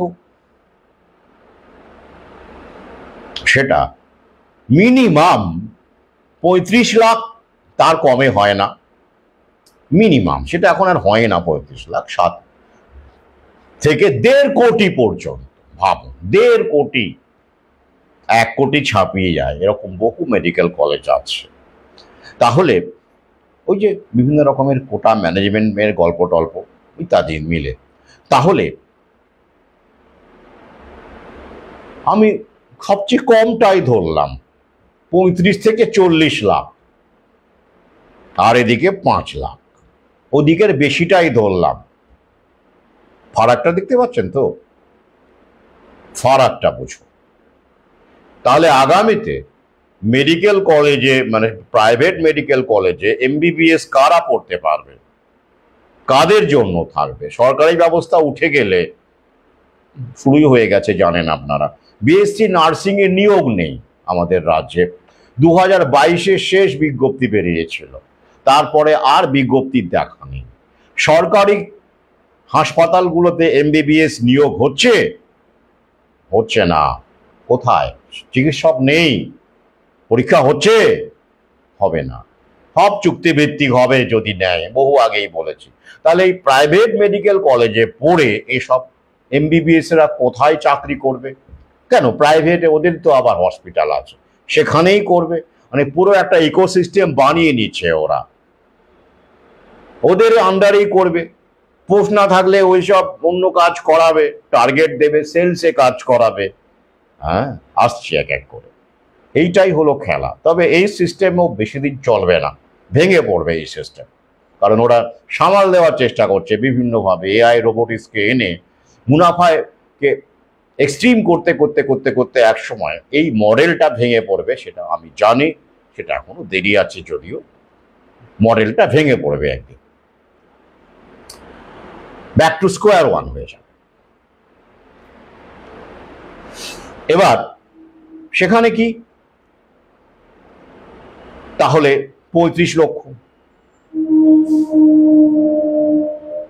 এবারে গল্পটা কি হলো? সে তো ওরা দিয়েইছে। শুধু ওই কলেজের গল্প নয়, এটা সমস্ত মেডিকেল কলেজে যেটা শুরু হয়েছে। সরকার থেকে একটা নিয়ম আছে। কি নিয়ম? আপনারা জানেন যে এমবিবিএস এর যে সময়কাল, পাঠের যে সময়কাল 4.5 বছর, মানে 4.5 বছর, তারপরে আরো 1 বছর ইন্টার্ন করতে হয়। অর্থাৎ সেই কলেজেই হাতে কলমে রোগী দেখে, এটা জানেন খুব দরকার, ফার্স্ট হ্যান্ড এক্সপিরিয়েন্স, সেই হিসেবে ওদেরকে তখন জুনিয়র ডাক্তার বলা হয়, জুনিয়র ডাক্তার। তো 4.5 বছর মানে ধরুন 5 বছর, 5 বছর মধ্যে তারা এই সবচেয়ে কমটা ধরলাম 35 লাখ, আর উপরে তো 1 কোটি, মানে গল্পই নেই। তো সেইটা দেওয়ার পরে তারা যখন ইন্টার্নে প্রবেশ করে, সরকারি যে নিয়ম আছে, গভর্নমেন্ট অর্ডার আছে, জিও আছে, 2023 সালের জিও, তাতে করে বলা আছে যে 25,900 সামথিং, 906 এরকম একটা অ্যামাউন্ট ইন্টার্নদের দিতে হবে, যেটা গভর্নমেন্টেও দেওয়া হয়, গভর্নমেন্ট যে কলেজগুলো আছে এমবিবিএস পড়ানোর সেখানেও দেওয়া হয়, প্রাইভেট কলেজকেও দিতে হবে। এটা একটা আইন, জিও, দিতে হবে। ভালো, অবশ্যই, কারণ তারা তখন ইন্টার্ন, তারা রোগী সেবা করছেন, মানুষের রোগীর সেবা করছেন, অন্তত অফিসিয়ালি তো তাই করছেন তারা। কিন্তু সেটা দেওয়া হচ্ছে না। ভাবতে পারেন কত দেওয়া হচ্ছে? 2,000 টাকা, কোথাও তাও দেওয়া হচ্ছে না। ভেতরে ভেতরে ক্ষোভ জমা হচ্ছে ইন্টার্নদের মধ্যে, কিন্তু তারা মুখে কিছু বলতেও পারছে না, কারণ ওই যে ভয়, ব্যবস্থা নেওয়া হবে, একাডেমিক ওদের হাতে আটকে টাটকে দেবে, ব্ল্যাক লিস্টেড করে দেবে, ভয়, ওই যে প্যানিক ভয়, এটাই তো মধ্যবিত্তকে শেষ করে দিল, শিক্ষিত সম্প্রদায়কে শেষ করে দিল এই ভয়। এরকম ভয় আমাকেও, আমাদের সহযোদ্ধাদেরও বহু দেখানো হয়েছিল। আমাকেও অনেক রকম ভয়, পুরস্কার কেন দরকার, কি দরকার, ভালোই তো আছেন আপনার, অনেক রকমের ব্যাপার ছিল। ইউরোপ যাওয়া ভালোই তো, কিন্তু ওসবে পাত্তা না দিয়ে নিজের কাজটা, নিজের যেটা কনসেন্স আমার মনে হয়েছে সেই কাজটাই আমি করে চলেছি, আগামীতেও করে যাব। ভয় প্লাস কি, এই যে ইন্টার্নের পরে, এটা তো একটা রেকর্ড, জানেন তো, এটা যোগ হয় এক্সপেরিয়েন্স হিসেবে, তার উপরে নির্ভর করে আপনার পারফরমেন্স, আপনার স্কোর, অথরিটি কিভাবে আপনাকে দেখলো, you are in good books or in bad books. তারপরে ওই যে পিজি আছে, এমডি করবে, এমবিবিএস করে তো শান্তি আছে এখন, কয়েক হাজার এমবিবিএস বেকার এখন রাজ্যে, কোথায় আছেন? একটা সময় ছিল এমবিবিএস করলেই, আসছি সেই প্রসঙ্গে। তাই যেসব অভিভাবক ভাবছেন যে 1 কোটি টাকা বা 40-50 লক্ষ 60 লক্ষ টাকা দিয়ে প্রাইভেট কলেজে এমবিবিএস পড়াবেন, তারা অবশ্যই এই ভিডিওটি শেষ পর্যন্ত শুনবেন এবং অন্যদের সতর্ক করবেন। তাহলে 25,906 এরকম একটা অ্যামাউন্ট 2023-এর, সাম্প্রতিক জিওতে সেটা আরো বেড়েছে, বাড়ানো হয়েছে বলা হচ্ছে। সেটা কেন দেওয়া হচ্ছে না? কর্তৃপক্ষ কোনো জবাব দেবে, ইচ্ছে আমার ইচ্ছে আমি দেব না কেন? শোষণ করা, এক্সপ্লয়েট করা, তাই না? ভাবুন 64 জন ইন্টার্নকে, তাদেরকে যদি এখন 26,000 টাকায় ধরুন দেওয়া হয় মাসে মাসে, কত টাকা যাবে? ওদের কাছ থেকে তো চুষে নিয়েছে ওরা, কিন্তু দেওয়ার বেলায় নেই। তার বদলে 2,000, অথবা দিলামই না, কাজ করো, খাটিয়ে মরো। এইভাবে চলতে চলতে যখন আর পারা যাচ্ছিল না, স্বাভাবিকভাবে মেডিকেল যারা জুনিয়র ডাক্তার, তাদের মধ্যে তো মানুষ কিছু আছেনই যারা প্রতিবাদ করতে চান। যদিও দুঃখের বিষয়, এইসব মেডিকেল চিকিৎসক বা জুনিয়র ডাক্তারদের এইরকম ভাবে কোনোদিন এই ভ্যাকসিনের বিভিন্ন বিষয়গুলো যেটা আমরা বারবার বলি, তাদেরকে প্রতিবাদ করতে দেখলামই না। যেই নিজের আখেরে ঘা পড়লো, এটাই তো আমাদের চরিত্র। যখন নিজের আখেরে মানে ঘাটা পড়লো, নিজের ঘরে যখন আগুনটা লাগলো, তখন না, আমরা টাকা পাচ্ছি না, আমাদের এত টাকা দেওয়ার কথা, গভর্নমেন্ট অর্ডার অনুযায়ী আমাদের ঠেকাচ্ছে 2,000 টাকা, বা তাও নয়, সব কলেজে একই চিত্র, তো হাতে বেঁধে নেওয়া যায় না। তখন তাদের প্রতিবাদের স্পৃহাটা জাগলো, অর্থাৎ যখন আমার ঘাড়ে পড়বে, মানে আমরা তো অন্যের কথা ভাবি না, হকার মরুক, আত্মহত্যা করুক, লকডাউনের সময় মনে আছে, আমি তো ঘরে বসে মাইনে পাচ্ছি রে ভাই, স্টে হোম স্টে সেফ, ব্যাপারটা ওই রকম। তো এরা এখন যখন দেখছে যে না, স্বার্থে ঘা লেগেছে, মার্জনা করবেন, এটাই বাস্তব চিত্র সবার জন্যই, কম বেশি ব্যতিক্রম হাতে গোনা। তো তাদের যে প্রতিবাদ কিন্তু জাস্টিফাইড, আমি প্রতিবাদকে ছোট করছি না, কিন্তু প্রত্যাশা তো থাকে, যেমন ইউরোপ আমেরিকায় দেখছি প্রথম বিশ্বে যে চিকিৎসকদের কি বড় ভূমিকা সেখানে, আমরা তো এখানে দেখতেই পেলাম না সে অর্থ। যাই হোক, প্রতিবাদ করছেন, ন্যায্য প্রতিবাদ। সেক্ষেত্রে কি হলো, তারা কি চেঁচামেচি করে প্রতিবাদ করেছিলেন? না, মোটেই না, শান্তিপূর্ণ সাইলেন্ট প্রোটেস্ট মার্চ করেছিলেন, ক্যাম্পাসের মধ্যেই সাইলেন্ট মার্চ করেছিলেন। তাতেই কর্তৃপক্ষ পুলিশ ডেকে তাদেরকে হেনস্থা করা, মারধর করা কিছু বাকি রাখেনি। ভাবতে পারেন, কলেজটির নাম খবরে পেয়ে যাবেন, দেখে নেবেন। হ্যাঁ, মারাত্মক অবস্থা। এবং কর্তৃপক্ষের সঙ্গে যখন যোগাযোগ করা হয়, কেন এটা দিচ্ছেন না আপনারা, ও তারা কিছু বলছে না, চুপচাপ, নো কমেন্টস, মারধর করো, 1 সপ্তাহের জন্য সাসপেন্ড, ভয় দেখা। তারপরে তো বুঝতেই পারছেন,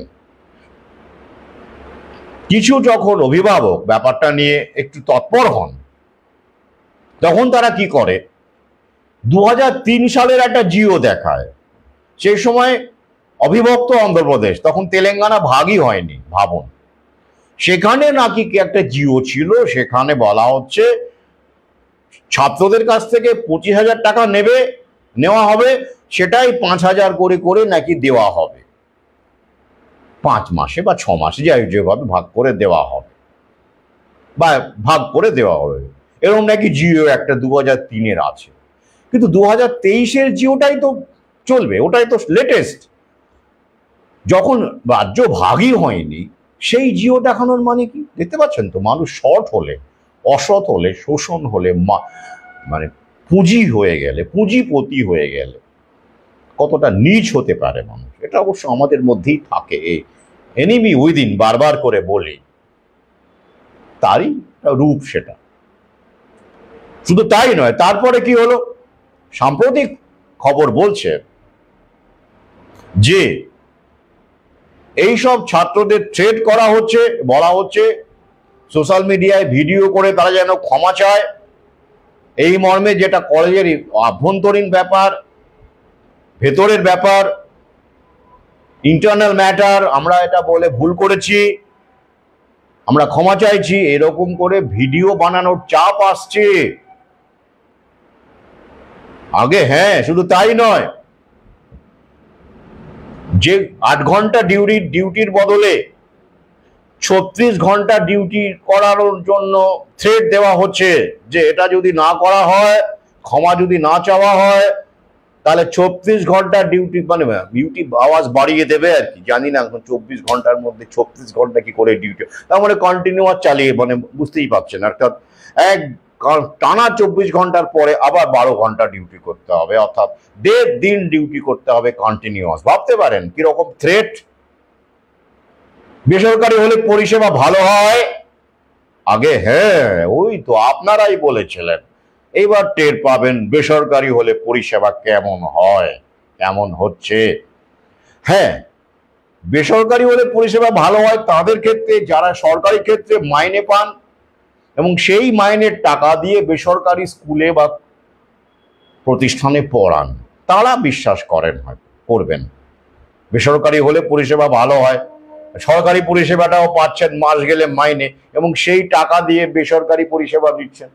এবার আপনি কল্পনা করুন, আপনি বেসরকারি চাকরি করেন, সেই পরিষেবা দিচ্ছেন আপনি কর্তৃপক্ষকে, তার বিনিময়ে যা মাইনে পাচ্ছেন, সেই মাইনে দিয়ে আপনি আপনার সন্তানকে কতজন বেসরকারি স্কুলে কলেজে পড়াতে পারবেন?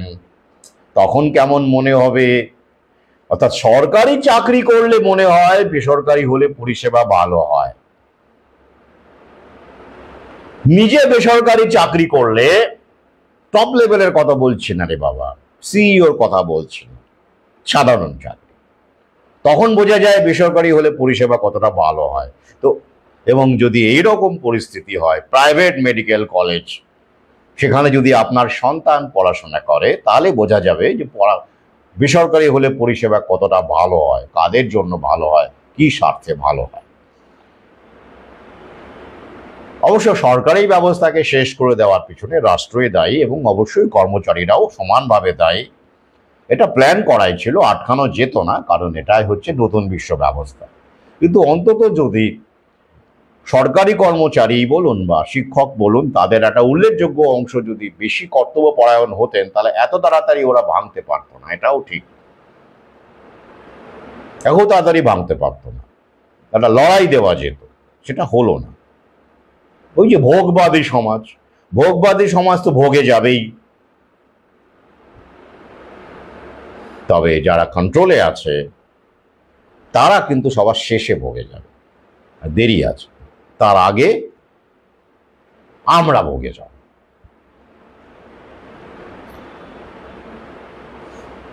প্রকৃতির এটা লীলা প্রক্রিয়া, আমাদের সেখান থেকেই আমরা প্রক্রিয়াটা বোঝার চেষ্টা করছি মাত্র।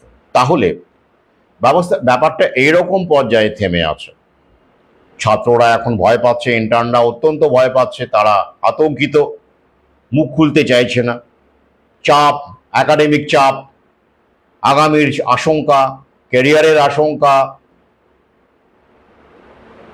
স্বাভাবিক, এই তো প্যানিকবাজি, এইটাই ভয় দেখেই তো ওরা এইভাবে ওদের 2000 টাকা ঠেকায়, না মেনে নেবে সবাই, বা দেয় না, শুধু খাটিয়ে নেয়, বেসরকারি হলে পরিষেবা ভালো হয়।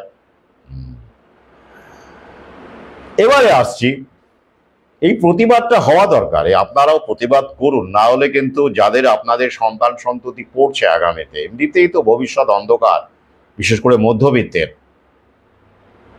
এআই রোবোটিক্সের খপ্পরে যারা পড়বেন, যেসব পেশা পড়বে, তাদের কথা বলছি বিশেষ করে, প্রতিবাদ করুন, কিন্তু সরকারি অর্ডার জিও সেখানে দেবে না কেন?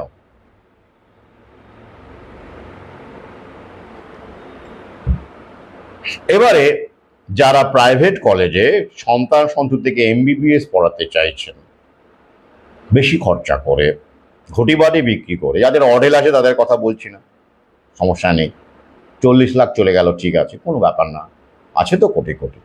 কিন্তু যাদের জমি বিক্রি করে, ঘটিবাটি বিক্রি করে এমবিবিএস পড়ানোর কথা ভাবছেন, লোন নিয়ে পড়ানোর কথা ভাবছেন, তাঁদেরকে বলবো এড়িয়ে যান ব্যাপারটা,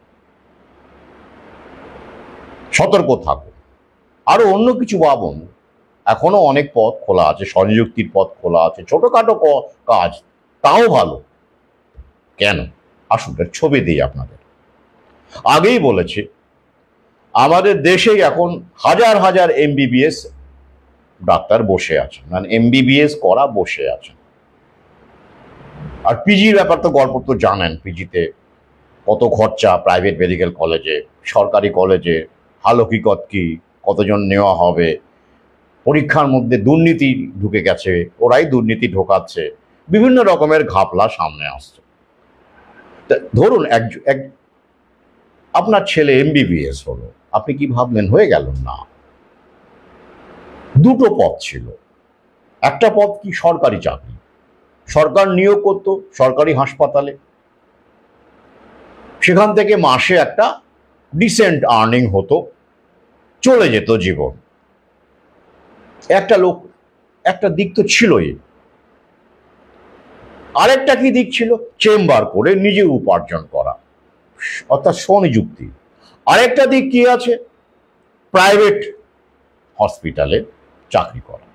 সেখানেও এমবিবিএস এর অবস্থা, এমডি টেমডি হলে বুঝতেই পারছেন।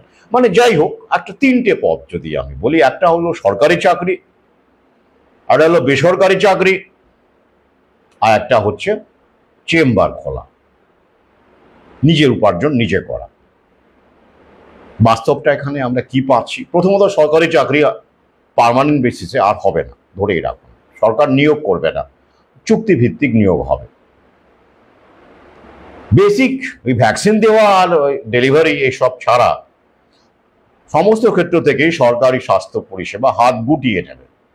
এটা আমি বহু আগেই বলেছি, দেখতে থাকুন। তাহলে আসলে ডাক্তার কিসের লাগবে, এত নার্স কিসের লাগবে?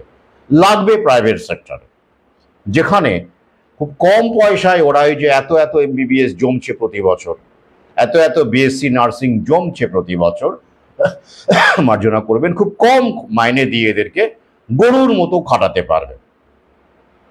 এবারে আসুন, ধরুন আপনি এমবিবিএস, আপনি একটা প্রাইভেট নার্সিং হোমে, এটা অ্যাপোলোই বলুন, মেডিকাই বলুন, যাই হোক, আপনি সেখানে ডাক্তার মানে জয়েন করবেন।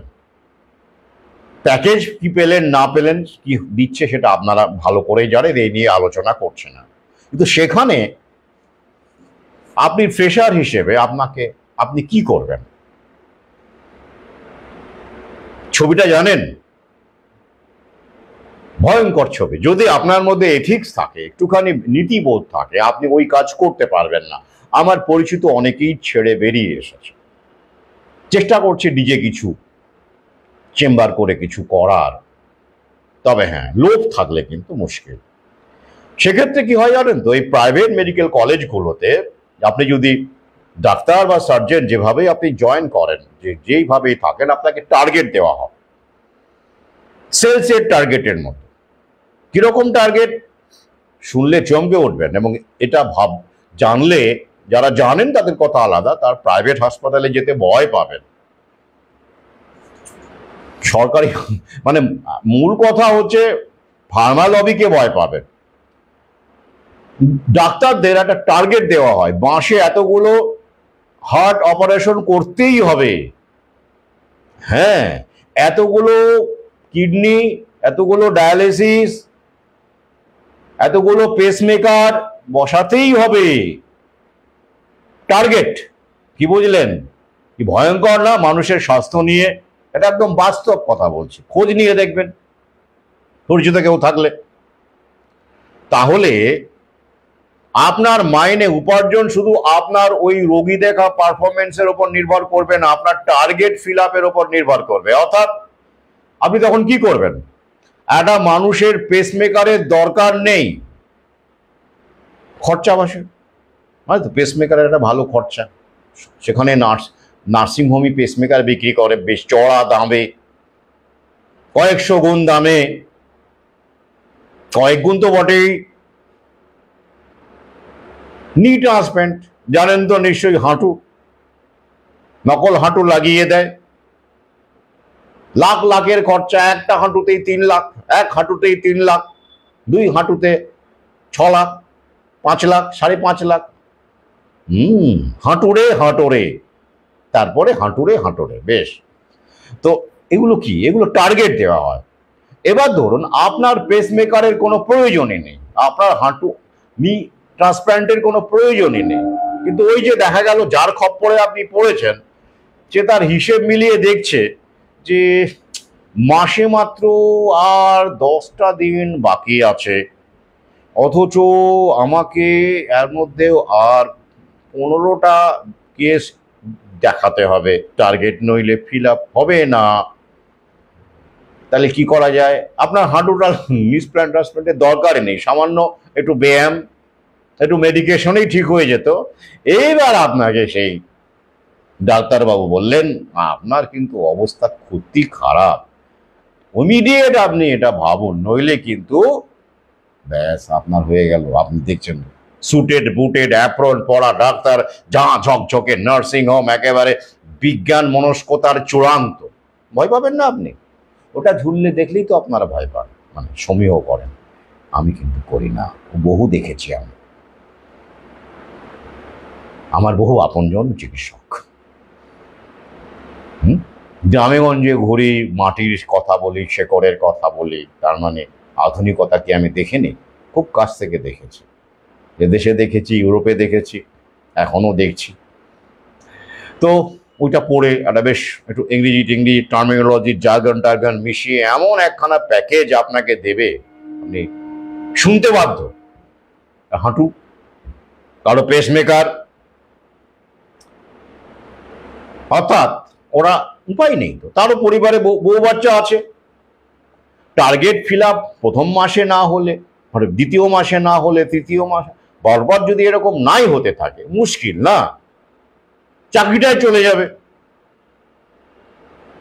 বিয়ে করেছেন, বাচ্চাও আছে ডাক্তারের, বিদেশে বেড়াতে যাওয়ার ইচ্ছে আছে, ইনস্টলমেন্টে গাড়ি নেওয়া আছে, ফ্ল্যাট নেওয়া আছে, তিনি থোড়াই আপনার কথা ভাবতে যাবেন?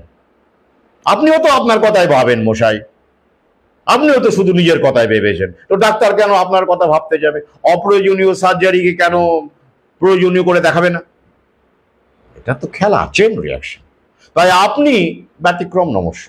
আপনি যেহেতু সারা জীবন আপনার নিজের কথাই ভেবেছেন, আপনার পরিবারের কথাই ভেবেছেন, ডাক্তারবাবুরাও ভাবছে বাপরা এত টাকা খরচা করে আমি ডাক্তারি পড়েছি, প্রাইভেট মেডিকেল কলেজেরও তো কথাই নেই, ওটা তো থাকে, লোন থাকে, ব্যাংকের লোন থাকে, সেটা খরচ শোধ করতে হবে, প্লাস পরিবারের খরচা আছে, ইএমআই আছে। তাহলে চাকরিটা যদি এখন মাইনেটা কমিয়ে দেয়, বেসরকারি মানে যখন তখন সবকিছু সম্ভব, চলেও যায় যদি চাকরিটা, তাহলে চলবে কি করে? ঘচ্চাংফু। হ্যাঁ, হাঁটু হাঁটু হাঁটু হটাও, হাঁটু হটাও। তারপর কি কত রকমের ধাতু আছে, দারুণ দারুণ সব ইমপ্ল্যান্ট আছে, জানেন তো, ঝকঝকে। আপনাকে ছবি দেখাবে, ভাল লাগবে না? আধুনিক আধুনিক মনে হবে। আমাদের দাদুরা, আমাদের বয়স্ক মানুষেরা, কাকারা 70-80 পর্যন্ত ওই হাঁটু নিয়ে, 90 পর্যন্ত ওই হাঁটু নিয়েই হেঁটে গেছেন। এখন 40 পেরোতে না পেরোতেই হাঁটু অবস্থা কাহিল হয়ে যাচ্ছে লোকজনের, সিঁড়ি ভাঙতে পারছেন, সিঁড়ি ভাঙতে পারছেন না। এই হলো পরিস্থিতি। তো কেন? ফার্মা কোম্পানির বদান্যতা, প্লাস ওই যে প্রকৃতি থেকে দূরে সরে যাওয়া। তাহলে এইটা আপনার সন্তান করতে পারবে? এই কাজটা করতে পারলে ওকে, কিন্তু আমার সহযোদ্ধা পাঠকেরা তারা কি এরকম ধরনের মানুষ? আমার মনে হয় না, যারা তাদের সন্তানকে দিয়ে প্রাইভেট হসপিটালে চাকরি করাবেন এবং সন্তান এরকম টার্গেট করে রোগী ধরবেন, তবেই তার চাকরিটাকে বজায় রাখতে পারবেন। মাসে এতগুলো পেসমেকার, এতগুলো নি ট্রান্সপ্লান্ট, এতগুলো করতে পারবে? তাহলে ভাববেন। এটা গেল। এরপরে কি থাকছে? সরকারি চাকরি আগেই বলে দিয়েছি, ভুলে যান। আচ্ছা, এরপরে কি থাকছে বাকি? স্বনিযুক্তি, অর্থাৎ একটা চেম্বার খুলে নিজে উপার্জন করা। কত বছর লাগবে? কত বছর লাগবে? এখন তো সব নামি দামিদের, ব্র্যান্ডেডদের মিডিয়া তো তাদেরকে আবার হাইলাইট করে, মিডিয়াকে তারা টাকা দেয়, বাইট করে, একে অপরকে তারা পাশে থাকে এবং তাদেরকে ডেকে এনে ইন্টারভিউ নেওয়া হয়। অমুক ডাক্তার, অমুক বিখ্যাত ডাক্তার, অমুক করে, বাপ রে বাপ। আপনারা তো জানেন, অনেক ডাক্তারের নামই আপনারা জানেন। আরজি করে তারা মুখ হয়ে ওঠে আন্দোলনের, চিবিয়ে চিবিয়ে কথা বলেন, দারুণ। হ্যাঁ, অনেকেই আবার তাদের ফ্যানও আছেন। সেই ফ্যান ধরে অনেকে ঝুলেও পড়েছেন। এই হলো বিষয়। এদেরকে যত ফলো করবেন তত মরবেন। করুন, অনেকেই তো করছেন, দারুণ অমুক বলেছেন। টেরও পাচ্ছেন না যে সন্তানের এগুলো হচ্ছে কেন হচ্ছে, আমার এগুলো হচ্ছে কেন হচ্ছে। তাহলে চেম্বার খুলে, ব্যক্তিগত চেম্বার খুলে আপনি মেডিকেল প্র্যাকটিস করতে করতে ফিজিশিয়ান মানে হিসেবে আপনার ওই লোনটা শোধ করতে পারবেন। কারণ আপনি 40 লাখ 50 লাখ টাকা কোথা থেকে দিয়েছেন? লোন করেই তো দিয়েছেন, বা ঘটি বাটি বেচেই তো দিয়েছেন। যার নগদ ক্যাশ ছিল তার মানে তো অঢেল আছে ভাই, বা থাকলেও পেনশন রিটায়ারমেন্টে যা যা পেয়েছেন সব কিছু নিঃস্ব করে দিয়েছেন সন্তানকে। সেটা কি জাস্টিফাইড হলো? তাই চেম্বার করে এই দুনিয়াতে, এই মানে এই ব্র্যান্ডিং এর প্রচারের দুনিয়াতে শুধু লড়াই করে, খুব ব্যতিক্রমী অসাধারণ কিছু অলৌকিক ঘটনা না হলে আপনি 10 বছরে প্রসাদ জমাতে পারবে আপনার সন্তান? পারবে না, যদি অলৌকিক ঘটনা ঘটাতে পারে। তাহলে ওই অর্থটা দিয়ে যদি অন্য কোনো ব্যবসা বিজনেস করা যায়, সেটা ভাবুন। এখনো বহু রাস্তা খোলা আছে। ওই অ্যাপ্রনের মোহ, বাপরে বাপ, ডাক্তারবাবু আমার ছেলে ডাক্তার, এই মানসিকতা থেকে বেরিয়ে আসুন।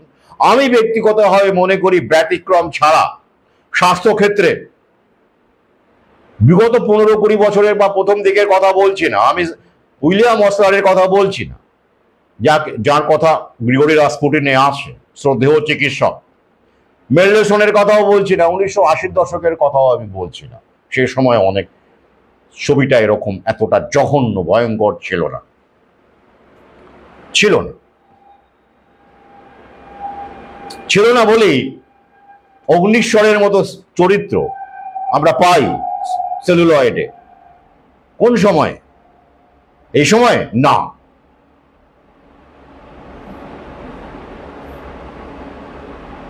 কিন্তু বর্তমানে বিগত 2 দশক ধরে অন্তত পক্ষে বলবো,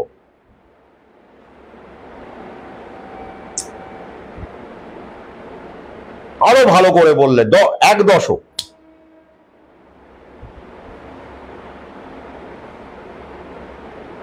স্বাস্থ্যক্ষেত্রে মানুষের সরাসরি সর্বনাশ সবচেয়ে বেশি করেছে ডাক্তারেরা। দায়িত্ব নিয়ে বলছি,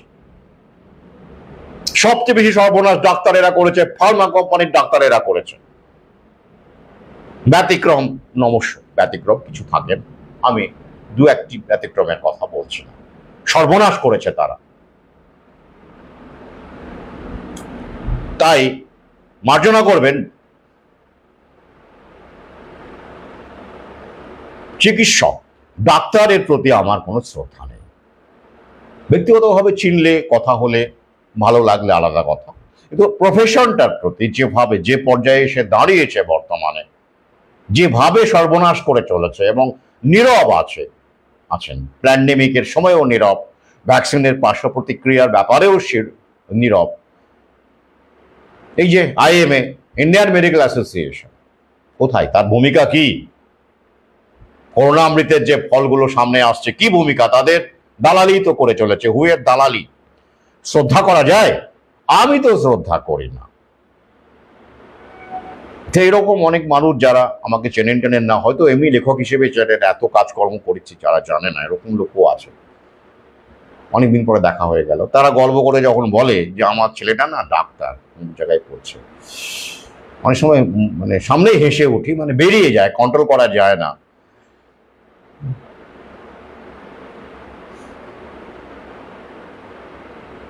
কিন্তু উপায় নেই, কি করবে, ওই যে বলতে পারেন। তবে একটা কাজ তো করাই যায়,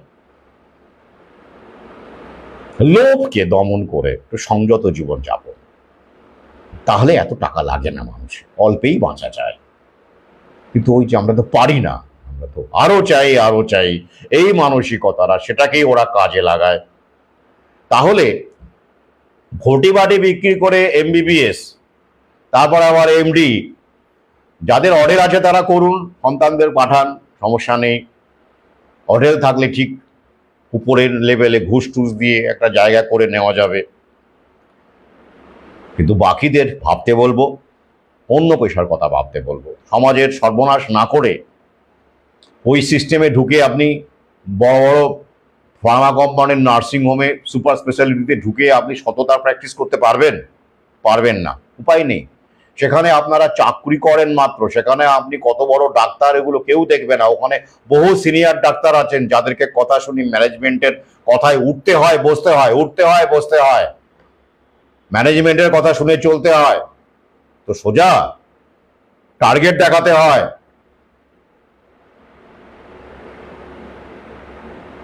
এটা গেল তো এই দিক। বাকিতে এরপরে আগামী 10-15 বছরে আপনারা কি দেখবেন? যেটা দেখবেন সেটা বলে দিচ্ছি। মেডিকেল এরিনাতে যেভাবে এআই রোবোটিক্সকে প্রয়োগ করা হচ্ছে, আগামীতে যেমন স্কুলগুলোর ক্ষেত্রে, মানে সমস্ত পেশার ক্ষেত্রে যেমন মিডলটাকে পুরো উধাও করে দেবে, ওরা টপ লেভেল থাকবে, যারা সরাসরি প্রভুদের সঙ্গে যুক্ত, ডান হাত এরকম, তারা থাকবে, আর দাস থাকবে বাকি। তো এই মেডিকেল প্রফেশনেও তাই হবে। যারা প্রভুদের অনুগ্রহ ভাজন হবেন, বা তাদের স্কিল বলুন, দক্ষতা বলুন, বক্তৃতাবাজি বলুন, টাকা পয়সার বা রাজনৈতিক ইনফ্লুয়েন্সের যোগাযোগ বলুন, এই সমস্ত কিছু মিলিয়ে টপ লেভেলে যারা ডাক্তার হয়ে উঠতে পারবেন, প্রচারে বাইটে, তারা থাকবেন, টিকে থাকবেন। তাদেরকে রাখা হবে, কারণ তারা তো ব্র্যান্ড অ্যাম্বাসেডার হবেন, তারা থেকে যাবেন। এবং এরাই কিন্তু ভিডিওর মাধ্যমে বলুন, রোবোটিক্সের মাধ্যমে বলুন, রোবোটিক সার্জারি দূর থেকে বসে এরাই করবে।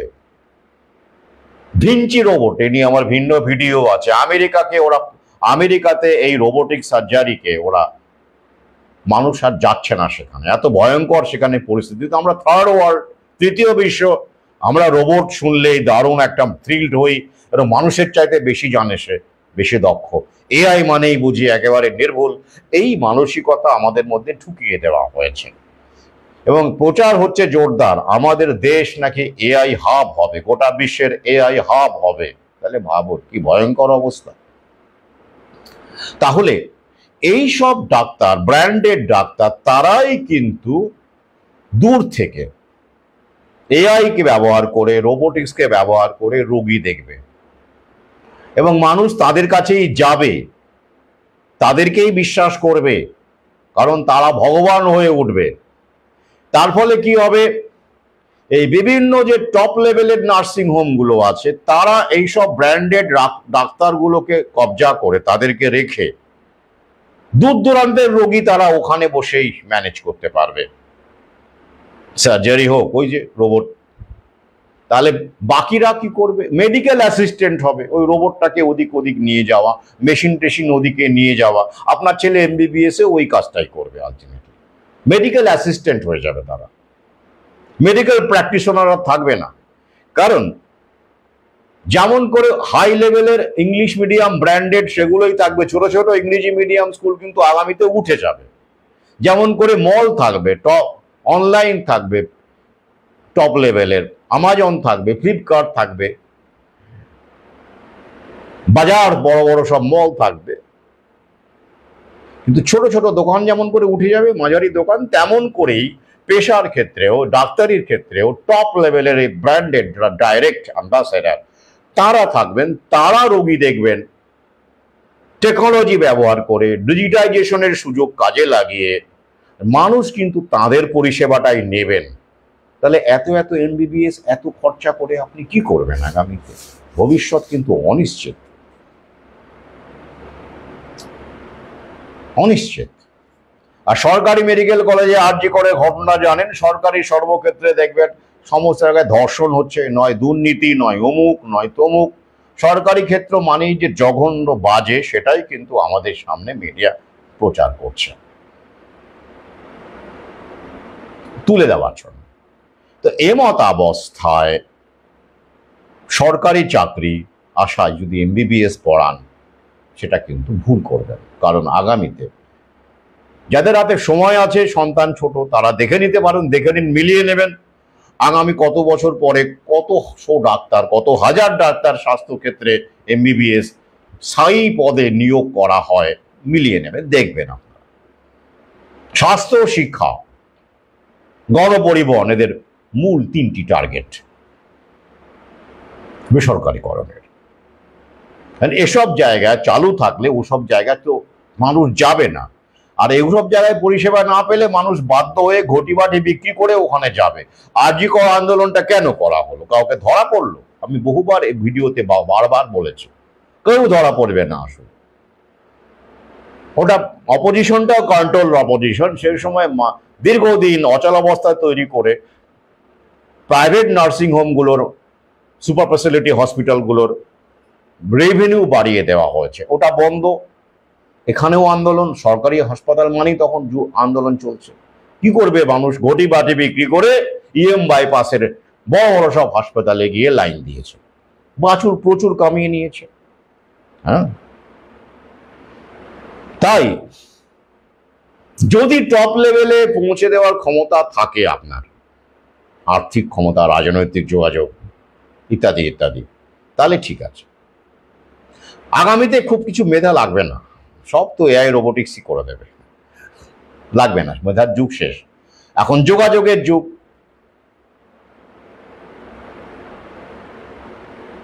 পাশাপাশি কতটা আপনি ম্যানুপুলেট করতে পারেন, কতটা অসৎ হতে পারেন, তার যুগ। এটাকে মাথায় রেখে সিদ্ধান্ত নেবেন ওই প্রফেশনে আপনার সন্তান থাকতে পারবে কিনা। একটা কারেকশন আসতে চলেছে, কারণ এই প্রফেশনটা এত বেশি রোবোটিক্স ঢুকে যাবে, শিক্ষাক্ষেত্রেও তাই।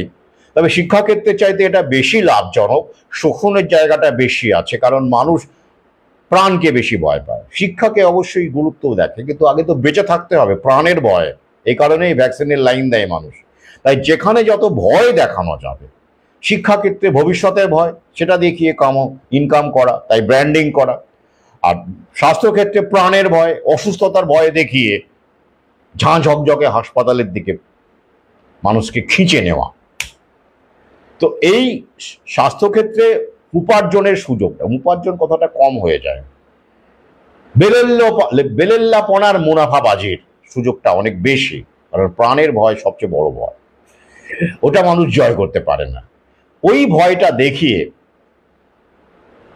মানুষকে কিন্তু টেনে আনা যাবে, যাচ্ছেও। তো সেই ক্ষেত্রে তো সুযোগ আছে। সেক্ষেত্রে যদি এখন একটা প্রাইভেট নার্সিং হোমে ধরুন বিভিন্ন বিভাগের 20 জন ডাক্তার তাদেরকে মাইনে দিতে হচ্ছে, এক কথায় ওরা বলে পুষতে হচ্ছে। সেই কাজটা যদি 5 জন ব্র্যান্ডেড টপ লেভেলের ডাক্তার ঘরে বসে বা কিছুটা এসে প্রযুক্তির মাধ্যমে দূর থেকে রিমোট অ্যাসিস্ট্যান্ট করে, কাউন্সেলিং করে, রোবোটিক্স ব্যবহার করে, সার্জারি থেকে শুরু করে টেলিমেডিসিন সমস্ত ক্ষেত্রে যদি তারা ভূমিকা দিতে পারে, তাহলে তো 20 জন 25 জন 30 জন ডাক্তার রাখবে কেন? তারা রাখবে না।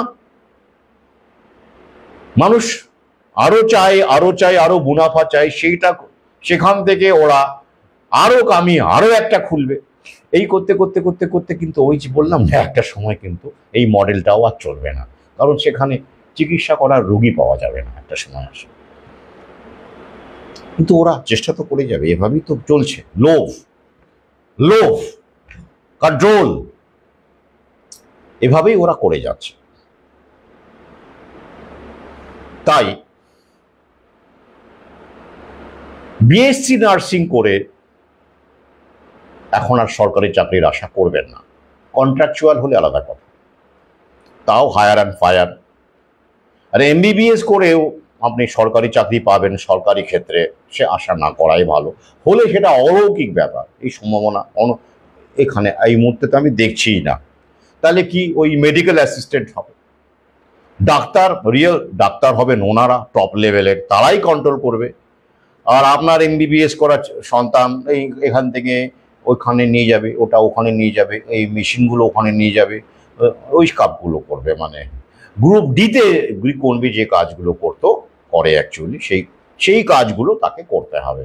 তার নাম হবে তখন মেডিকেল অ্যাসিস্ট্যান্ট বা বড় জোর খুব বেশি হলে ইনস্ট্রাক্টর। আর মাইনেও বুঝতেই পারছেন কি দেবে ওরা, বেসরকারি হাসপাতালে মাইনে, এইসব কাজের জন্য কত মাইনে দেবে।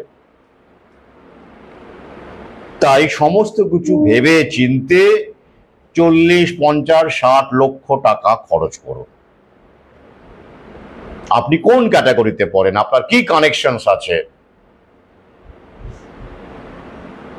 নইলে কিন্তু পস্তাবেন। কারণ এত লক্ষ টাকা খরচ করে এমবিবিএস হওয়া আপনার সন্তানটি পরবর্তীকালে ছোটখাটো কাজ করতেও চাইবে না, করতে পারবে না, কারণ তার উচ্চাশা আছে। আপনি সেভাবেই তাকে তৈরি করেছেন, ক্যারিয়ারিস্ট বানিয়েছেন। সে তখন আর সাধারণ কোনো দোকানদারি করতে পারবে না। পারবে না। দোকান খুলে দিলেও সে দোকানদারি করতে পারবে না, ইগোতে লাগবে। তাহলে তার কি হতে পারে? অবসাদ, হতাশা, ডিপ্রেশন, আত্মহত্যা। যদি মানিয়ে নিতে পারে, যে কোনো কাজ করতে পারে, আলাদা কথা, সে সম্ভাবনা 99% থাকে না। ওই পরিমণ্ডল থেকে বেরিয়ে এসে প্রাইভেট কলেজে আপনি ছেলে এমবিবিএস পড়লো, সেই পরিমণ্ডল থেকে বেরিয়ে এসে একটা ছোটখাটো কাজ করবে, এই মানসিকতা কজনের থাকে? ইতিমধ্যেই বিএসসি নার্সিং এর নোটিফিকেশন নেই বলে খবরে খুঁজলে দেখতে পাবেন আত্মহত্যা কিন্তু শুরু হয়ে গেছে, অবসাদে। কারণ ওই যে এক্সপেকটেশন থাকে, বিএসসি নার্সিং করেছি, সরকারি চাকরি করব, এই মানসিকতা নিয়েই তো বিএসসি নার্সিংটা লোকে যারা করছে তারা করে, এমনি তো করে না। ওটাই তো, সেটাই যখন কোনো খোঁজ খবর নেই। একবার কথা হলো 2024 ডিসেম্বরে নাকি বেরোবে, কোনো খোঁজ নেই। তারপরে হলো 2025 জানুয়ারিতে নাকি বেরোবে বিএসসি নার্সিং এর নিয়োগের নোটিফিকেশন। না, জানুয়ারি কবেই পেরিয়ে গেছে, কোনো খোঁজ নেই। এই হলো চিত্র। তাহলে প্রাইভেটে যারা পড়ছে তারা তো ভালো খরচ করেছে সেখানে।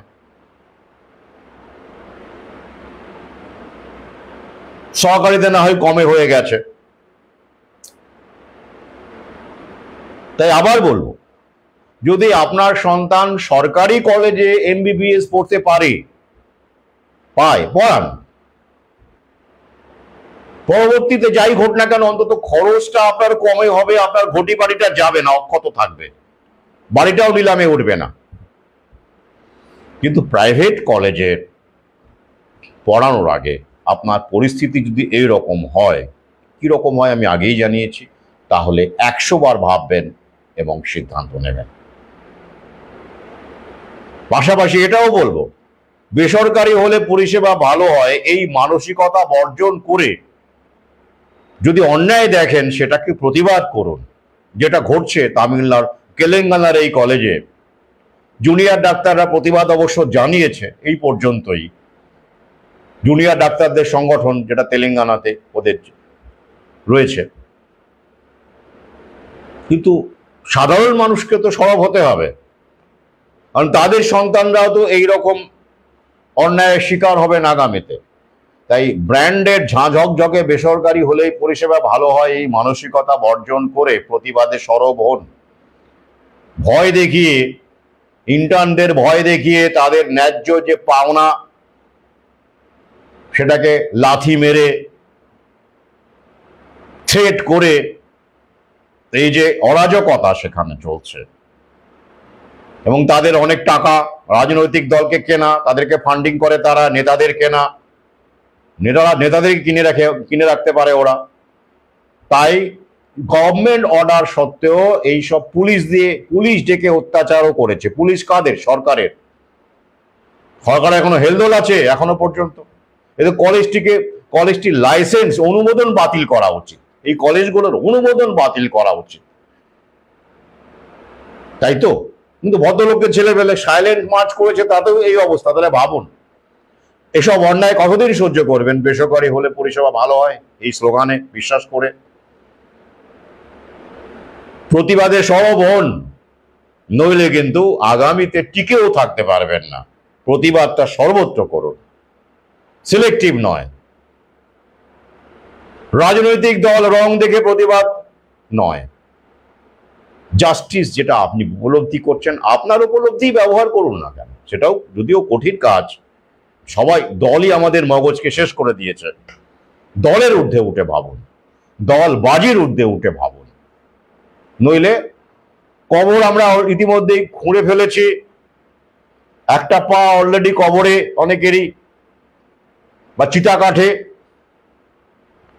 এখনো সজাগ হলে পার্টিকে তুলে এনে একটা অপেক্ষাকৃত নিরাপদ জায়গায় প্লেস করা যায়, কারো কারো ক্ষেত্রে, সবার ক্ষেত্রে না হলেও যায় এখনো। কিন্তু যদি আমরা এখন সজাগ না হই, প্রতিবাদ না করি, তাহলে বাকি যে পার্টি আছে সেটিও ওইখানে চলে যাবে, গর্তে অথবা চিতা কাঠে। আজ এই পর্যন্তই, আবার দেখা হবে। ভালো থাকুন, প্রতিবাদে থাকুন।